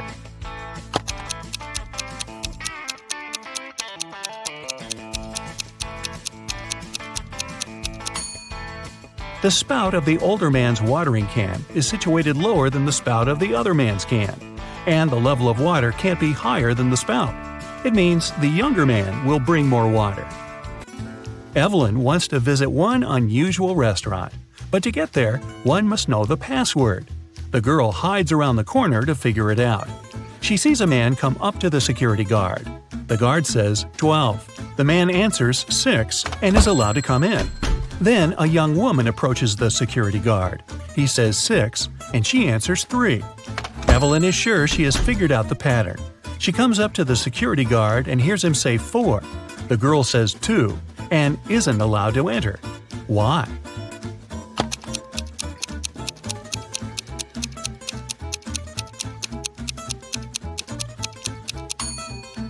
The password is always different. It's the number of letters in the word the security guard says. Like the word 12 has 6 letters. That's why Evelyn should have answered 4.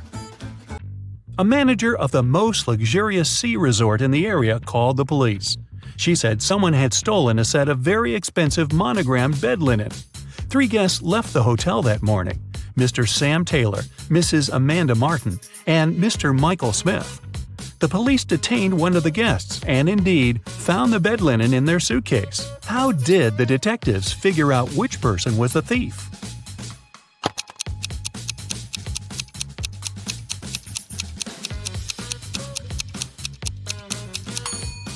As you can see, the hotel's name is Morning Star. This means the monogram on the bed linen was MS. The only person with the same initials is Mr. Michael Smith. Hannah called her friend, Detective Evelyn Marks, and asked her to come as soon as possible. While the woman was away walking with her dog, someone had gotten into her house and stolen her laptop. Hannah was sure it was her neighbor, Jeremy. Evelyn went to question the man, but he wasn't at home. She decided to wait for him in her car. Soon she saw Jeremy opening his entrance door. "I went fishing early in the morning. Don't you see that I've just come home?" But Hannah didn't believe Jeremy and took him to the police station. Why?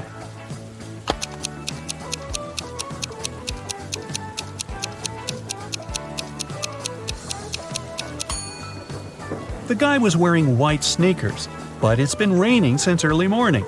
If he was out fishing, how can his shoes look so clean? Detective Jacob Robinson was spending his vacation in the mountains.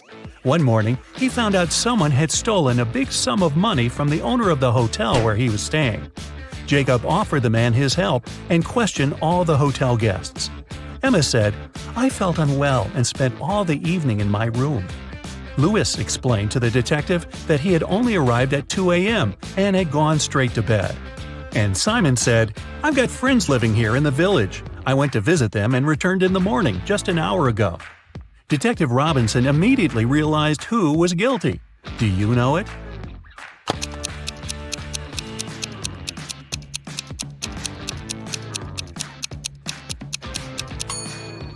It was Simon.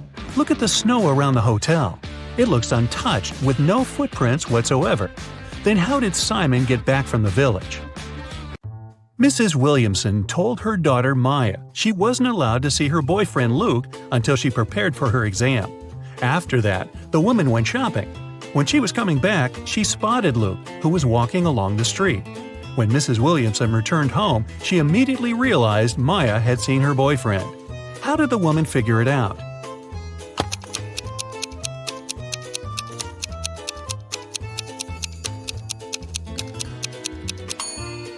When she was leaving, there were 5 roses in the vase on the kitchen table. Now there were only 4, and when she saw Luke, he was carrying a rose. Private Detective Sean was waiting for his client in the lobby of a large hotel. The client was running very late. That's why, to entertain himself, Sean was observing the hotel guests. He noticed a man at the reception desk. He had 4 suitcases, but refused when the porter offered to help him with the baggage.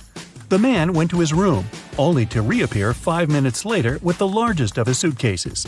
Half an hour later, he returned without the suitcase and went to his room. Soon, he rushed to the reception shouting, "My suitcases! They're gone!"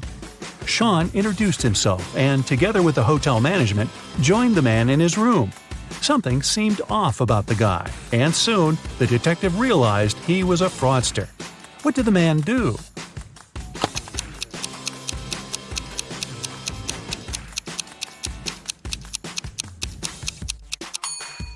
Each of his suitcases was smaller than the previous one. The man packed all of them into the largest suitcase and left with it. And then he pretended someone had stolen his things. Detective Taylor was chasing a dangerous criminal. Suddenly, the man entered a hospital, but there are hundreds of rooms there. Luckily, it was raining, and the criminal left footprints on the floor. The detective followed them and got into a small room. There were 3 people there. All of them were covered in bandages from head to toe. But one of them was a fake patient. Who?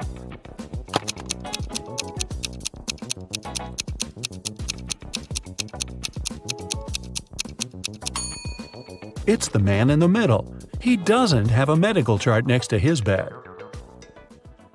Well, you're a private detective. You work in a city inhabited by people and magical creatures.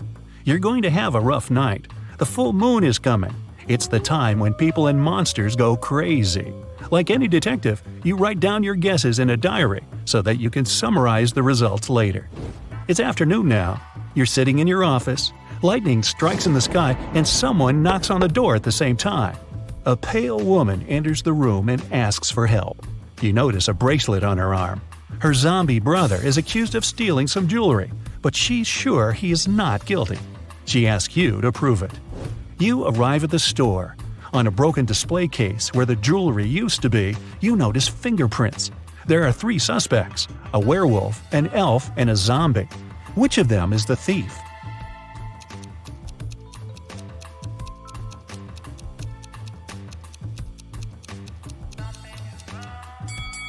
The elf. The zombie has skeleton hands, and the werewolf has hairy paws. Only the elf could leave human-like fingerprints. You drive through the streets and see a group of suspicious people standing by the riverbank. You stop and get out of the car. The people notice you and sprint in the opposite direction. You run after them on the sand along the water, but can't catch up. You look around but don't see anyone. Then you figure out it was your hallucination triggered by long sleepless nights. How did you figure that out?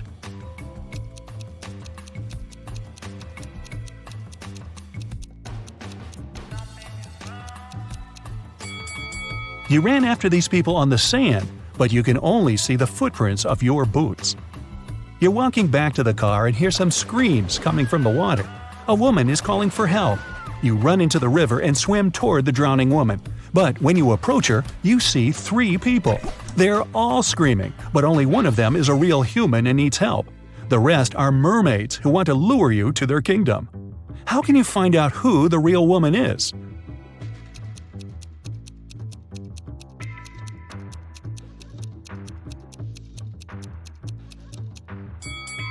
Dive and check who has a fishtail. You save the woman and go to the car. It starts raining. You don't want to catch a cold, so you decide to change your clothes in your apartment. But suddenly, you hear someone scream for help outside. You run out of the apartment and forget to lock the door. A woman is crying in the street. She's standing near the road. In the distance, you can see a car leaving at high speed. The woman says her new car has just been stolen. You get into your vehicle and start chasing the criminal. The suspect gets out of the car and runs toward an abandoned house. He climbs over the fence and disappears inside. You go there after him. In a small hall, 5 zombies are walking in different directions. But zombies don't drive cars. One of them is the thief pretending to be a zombie. Who is it exactly?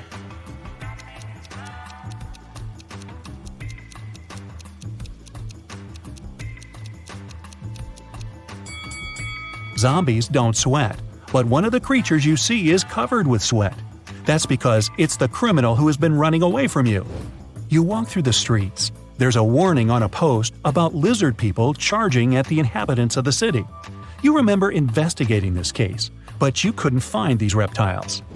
Now you need to go to the park. For several days, a large werewolf has been scaring the residents there. You know that the werewolf has a wife, and she is the only person who can calm the monster down and help him return to his human form. You have found 3 girls. Each of them might be the werewolf's wife you're looking for. You ask his wife to approach him, but none of the girls admits she's the one you need. So you have to make your own choice.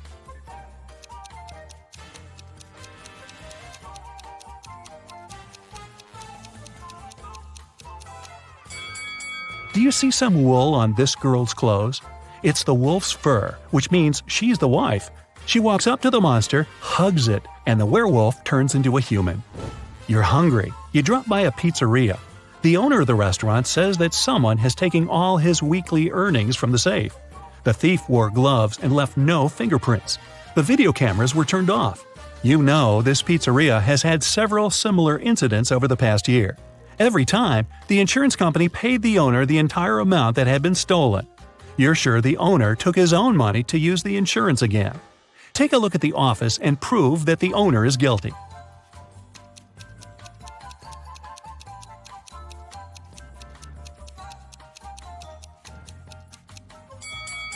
Look at the air vent. Behind the grated hatch, you can see the bundles of the stolen money you've been looking for. There's a long night ahead, and you're feeling sleepy. You go to a small cafe to get a coffee. You give the money to the saleswoman and take the cup with the drink. You take a sip and realize the woman is in danger right now. How do you know that?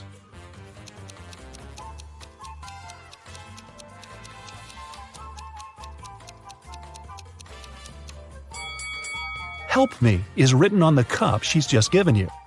You decide not to leave the cafe and sit down at the table. You can see a man in a black raincoat and hood sitting at the other end of the room. The girl behind the cash register is looking at him wearily. You look at this visitor for a few seconds and realize he's a vampire. What makes you think that?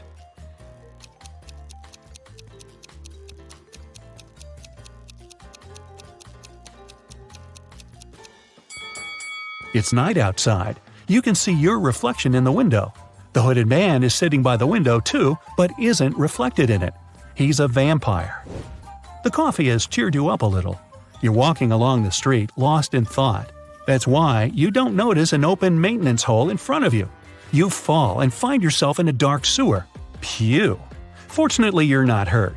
Shh! You can hear some noise at a distance. You turn on your flashlight and slowly walk forward. Soon, you come across a cage with several people inside. They say a mad scientist caught them and put them in this cage to conduct experiments. You need to free the prisoners. But where can you find the key? Carefully inspect the laboratory.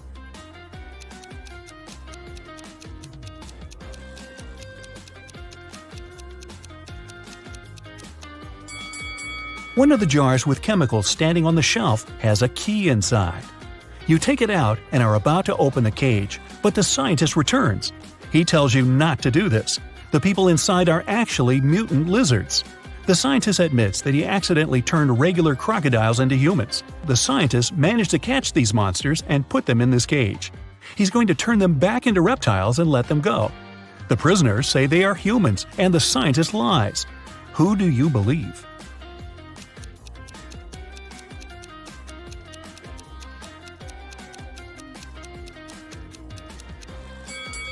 You decide not to open the cage. Inside, next to the people, you can see pieces of faded skin and scales. Snakes and other reptiles shed during molting. You believe the scientist, and he promises that he will soon fix everything. You're back in the street. It's as dirty and uncomfortable here as in the sewer. Nearby, a bolt of lightning strikes something. You hear someone screaming and run there. A multi-story building is on fire. An old lady is crying. She's left her cat in the apartment. Firefighters may not be able to save it, so you decide to do it yourself. You go up to the top floor using an old fire escape. It collapses behind you. Fortunately, you manage to jump into the window. You're in the old lady's apartment. Several floors lead to different rooms. You don't have time to check each of them. The fire is getting closer. Where is the cat?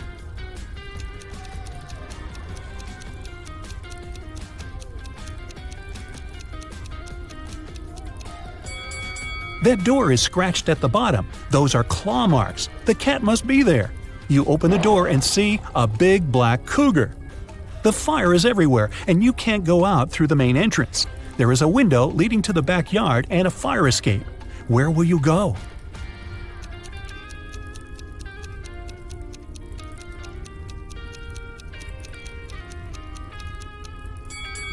The fire escape collapsed when you were trying to get into the apartment. In the window, you see the tree. It has stopped raining, but it's already morning. Tired, you reach your apartment. You turn the key, open the door, go inside, and realize that someone is here. How have you found out?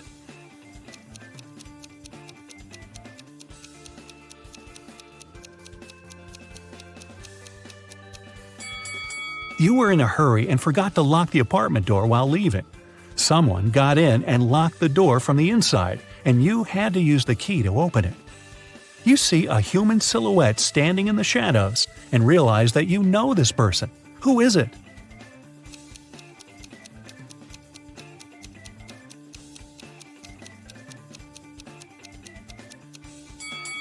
It's the woman who asked you to help her brother. She was wearing a red bracelet. The silhouette has the same accessory. I came here to thank you in person. The door was open, but you weren't at home, the woman says. She asked, how many puzzles have you solved tonight? You realize it's time to look at what you've got. 0 to 3 points.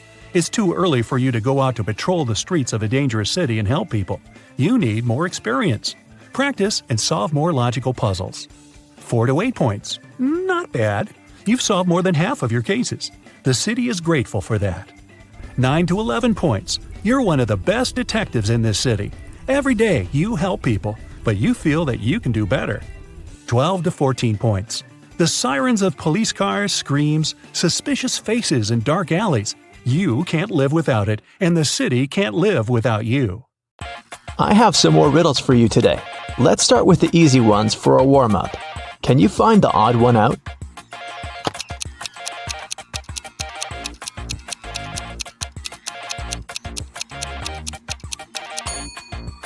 Yep, here it is. Here's another one. Find an odd one out here then.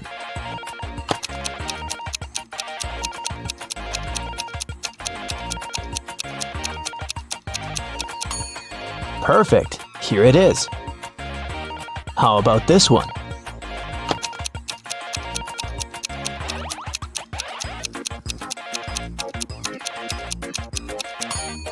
Right here. Did you find it? And it's getting harder. What about the odd one out here?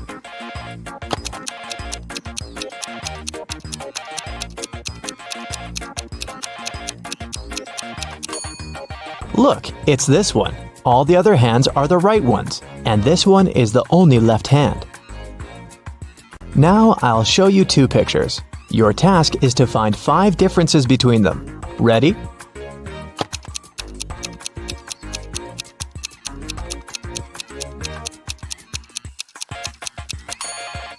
Here they are. How many did you spot? Let's do it one more time. Find 5 differences here. Keep your eyes wide open.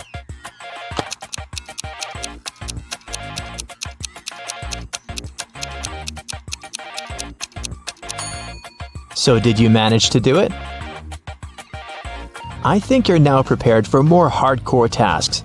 Let's start with decoding. Detective Callum has been searching for a missing girl, Riley, for 3 weeks. He was in his office going through the case for the 100th time when he got an anonymous email saying, "Can you guess what's written here?"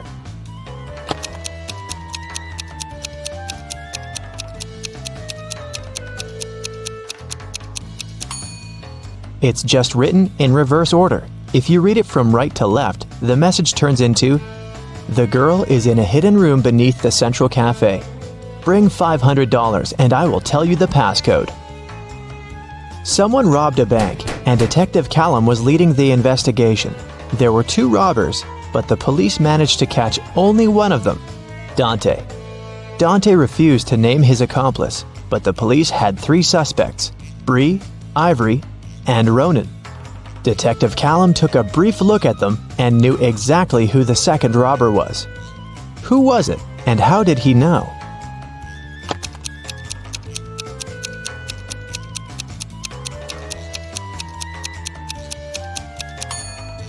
It's Ivory. Look, she has the exact same tattoo on her wrist as Dante. Holland went to work and asked her boyfriend, Kyler, to walk the dog. Kyler agreed, but then his friend called him and suggested to come over to play a new video game. So, Kyler decided to skip the dog walk and went straight to his friends. Holland and he met right outside the house when they were both going back home. Kyler said that he'd walked the dog and then went to play with his friend. But Holland knew that he was lying. How?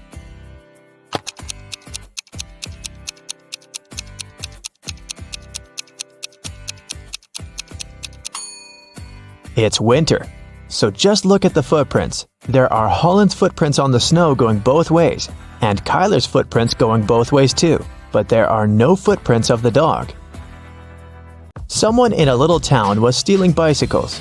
Every time someone's bike was stolen, the owner would find a business card with 2 emojis printed on it. The police had 3 main suspects: Ocean Walker, Rebecca Smith, and Damian Jones. Who is the robber?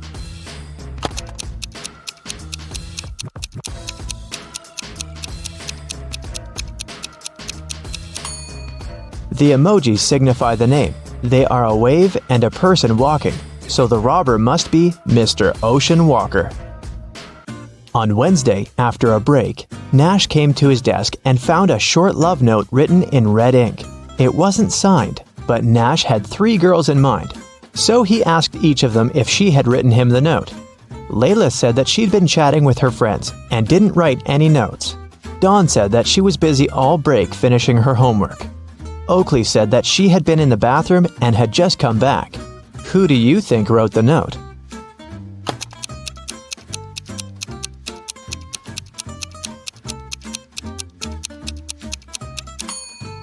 Look, Oakley's hands are covered in ink. It's blue ink, but still. If she really was in the bathroom, her hands would be clean. So she must be lying, and she must be the one who wrote that note. Adley was kidnapped and woke up in a dungeon. There were 3 ways out, but they all looked dangerous.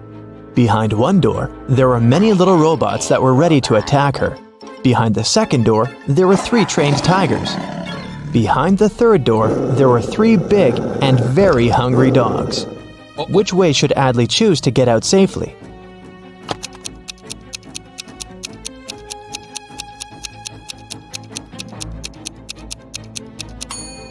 The best choice must be the first door.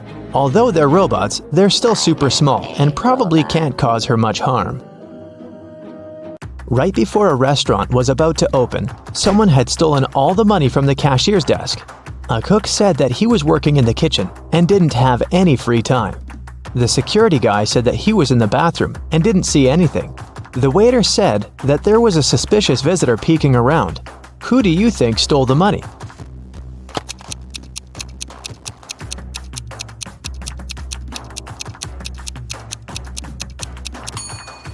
The restaurant was still closed and there couldn't be any visitors, so the waiter must have lied and is probably guilty. Ned works in a club, and his job is to check people's ID cards and not to let suspicious people or folks under 21 in. Take a look at ID cards and help him decide if he can let each visitor in or not. Here's the first one. What do you think?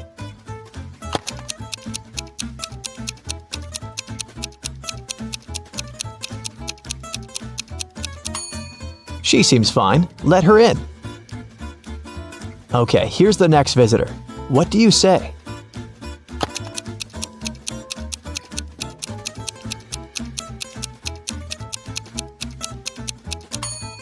June 31st does not exist. There are just 30 days in June, so nope. What about this guy?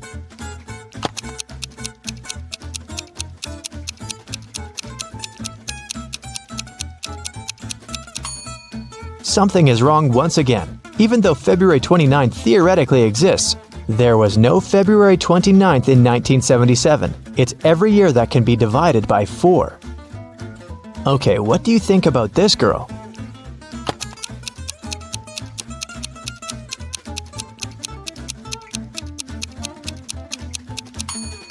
I don't see anything suspicious about her. Here's another candidate for the club. What do you think?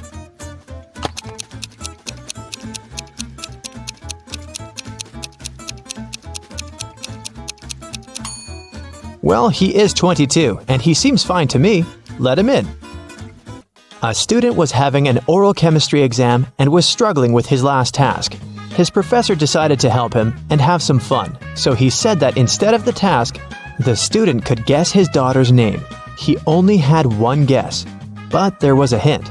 He wrote down several numbers: 32, 10, 14, 16. What's the professor's daughter's name?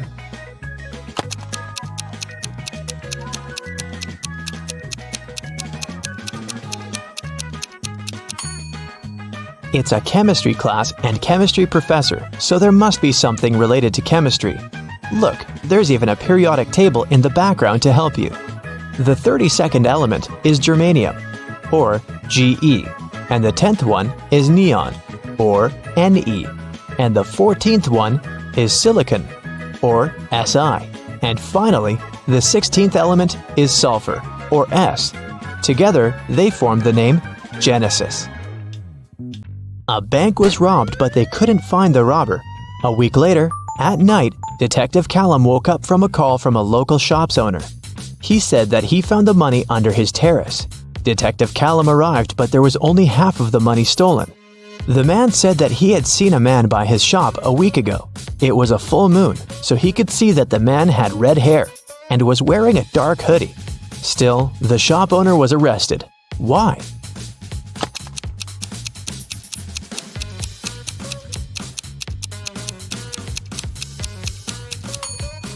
The shop owner said it was a full moon a week ago, but look, it's a full moon right now, so the man must be lying about something.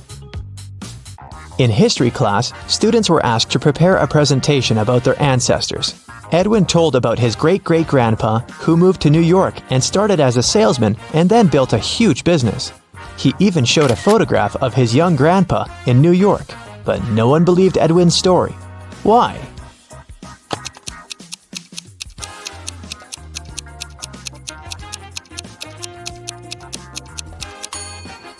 Even though the picture is black and white and looks old, old New York looks very much like modern New York, with dozens of skyscrapers. The class noticed and figured out that it definitely wasn't a real photo. Royce called the police and reported that someone had robbed his house. Detective Callum arrived and asked Royce to tell exactly what happened. Royce said that he had walked into his room and saw someone getting out of the window. It was still open because Royce didn't care to close it or touch anything before the police arrived. He checked his wardrobe and found that his savings had been stolen. Detective Callum closed the case. Why?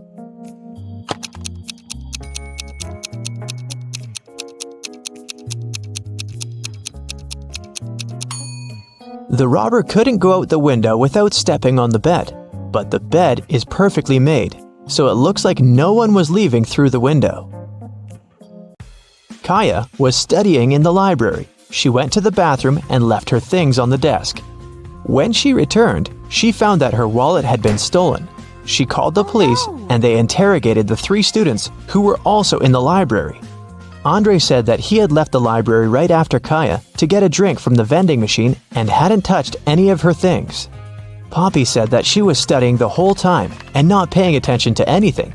Rhea said that she was in the other part of the library looking for a book she needed and hadn't seen anything suspicious either.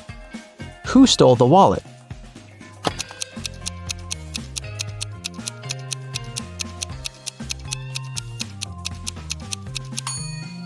It was Andre. He said that he had left to get a drink in a vending machine, but look, there's no drinks in the vending machine, only snacks. A young man named Colton was living with his best friend Cassidy. One morning, he called the police because Cassidy wasn't breathing. He said that he'd been working all day and had returned home late, so he hadn't seen her or talked to her for over a day. In the morning, he found her in bed like that. Last night, Cassidy had a headache and had to take many pills, so maybe that was the reason. Colton was immediately arrested. Why?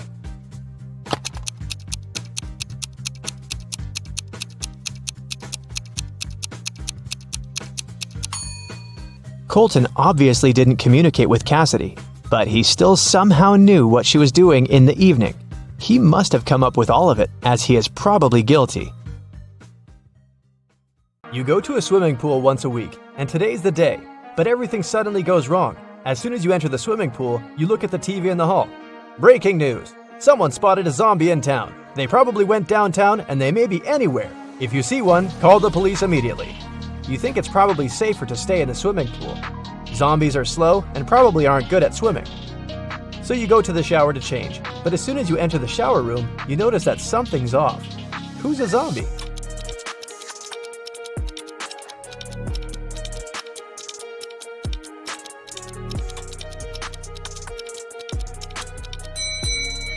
The two girls seem completely fine, but there's a bandage on the man's leg. No one would go to a swimming pool if they had cuts or scratches, unless they're a zombie. Once upon a time, there was a wealthy king who hired an artist to paint his portrait. The artist told the king that he wanted to be paid in gold, and he wanted to get paid every day. He also said it would take him 7 days to finish the painting. The wealthy king had only large bars of gold, and he wanted to give 1 bar for his work. But since the artist wanted to get paid daily, he needed to come up with a plan. He had a magic tool that could cut any material, but it was able to make only 2 cuts. How did the king split the gold bar so that the artist got his gold every single day in equal amounts?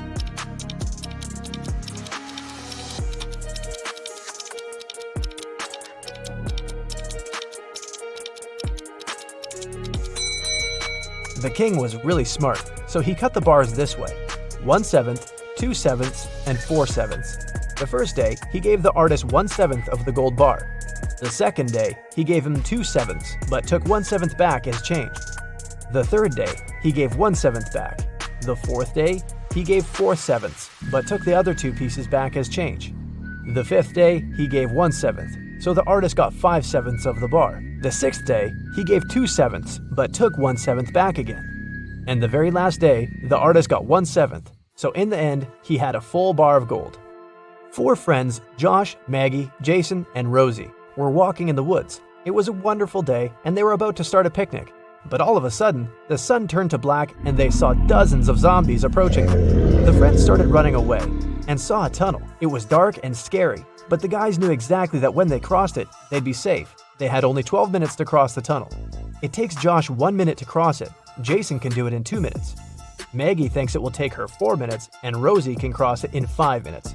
Not to risk it, the guys decided to split into 2 groups. The problem is that they only have 1 torchlight, and there's no way they go there in 4. How can they escape?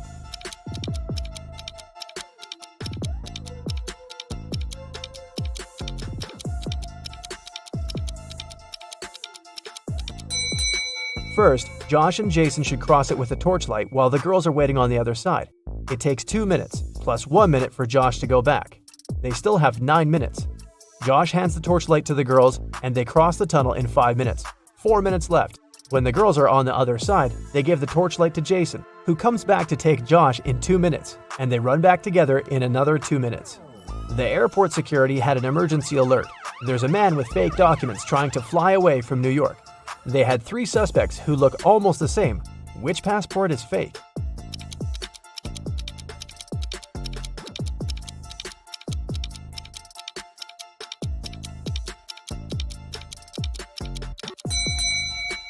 No matter what country a person is from, no passport can have a photo with mountains in the background. All backgrounds should be solid. John's passport has a suspicious photo in it. His documents are fake. Mason is a lifeguard. One day, a girl came up to him asking for help. She said someone had stolen her wallet, which she noticed when she was going to go and grab a soda pop. Mason checked the towel where the girl left her stuff, but the only thing he noticed were her own footprints. Is this girl lying to Mason?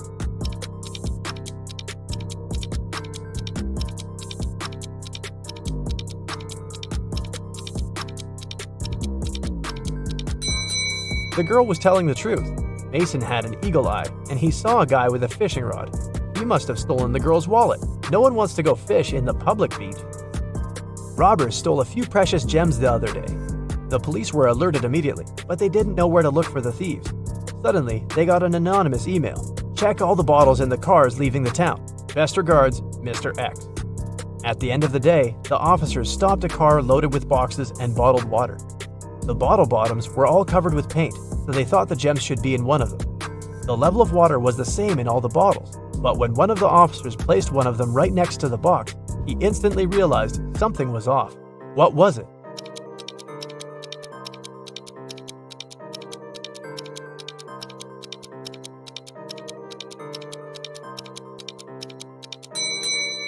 The bottle standing next to the box is much lower than those still inside.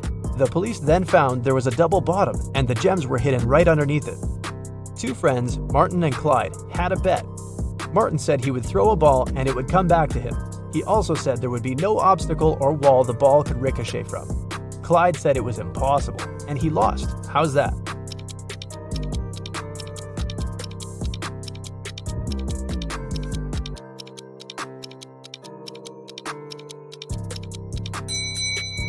Martin threw the ball straight up. It obviously came back to him. No magic, just physics. Emily grabbed a really nice muffin at the cafeteria and put it on the office desk. She wanted to save it for later, but when she came back from the meeting, she saw someone had eaten her muffin. There were only 3 people who could do that, and only one person is telling the truth. Grace said it was Alicia. Alicia said she didn't eat anything. Tina says she didn't eat anything either. Who ate the muffin?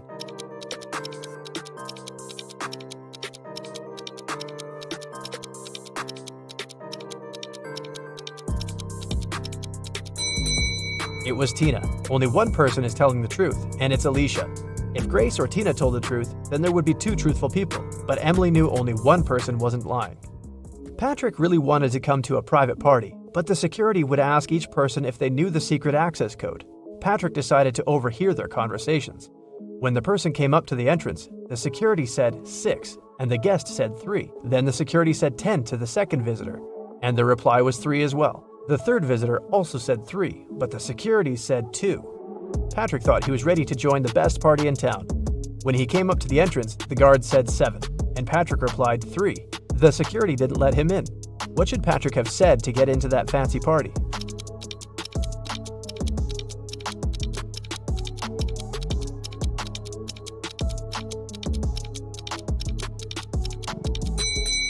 He should have said 5. The guest needed to count letters. 6, 10, and 2 have 3 letters.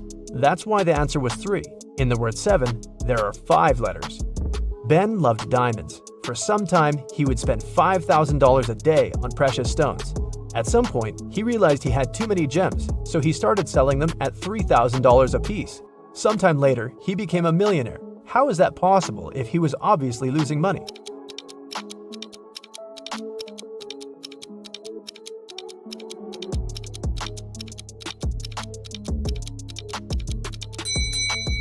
Before his gem rush, Ben used to be a billionaire. Since he started losing money, he became only a millionaire. A vampire moved to a big city where nobody knew him to start a brand new life. Still, he just couldn't help it and started biting locals every single night. People got scared and invited a private investigator to solve the problem. A couple of days later, Detective Reitman had 3 suspects. He decided to visit each of them to find out who the vampire was. After visiting all the houses, he was sure he found the vampire. Who was it?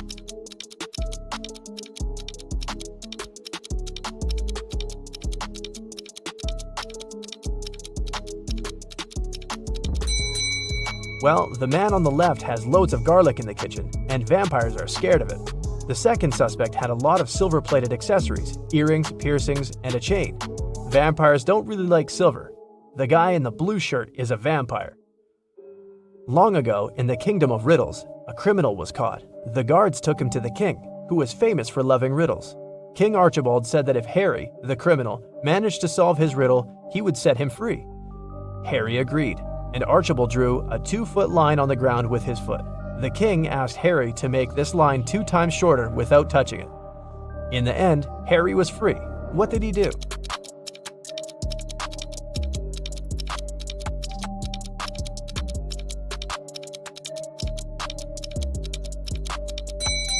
Harry drew a 4-foot line with his foot, so that the one the king drew got 2 times shorter. Karen took part in a TV quiz where she could win 1 pound of pure gold. This quiz wasn't like ordinary ones. At the end of the show, the host brought her 3 large jars. Each of them has 1 pound of pure gold inside, plus some unpleasant surprise. The first jar has venomous snakes inside, the second one is full of acid, and the third one is filled with boiling hot water. Karen can only use her hands to get the gold out of the jars. She has 30 minutes to think. Which one should she choose?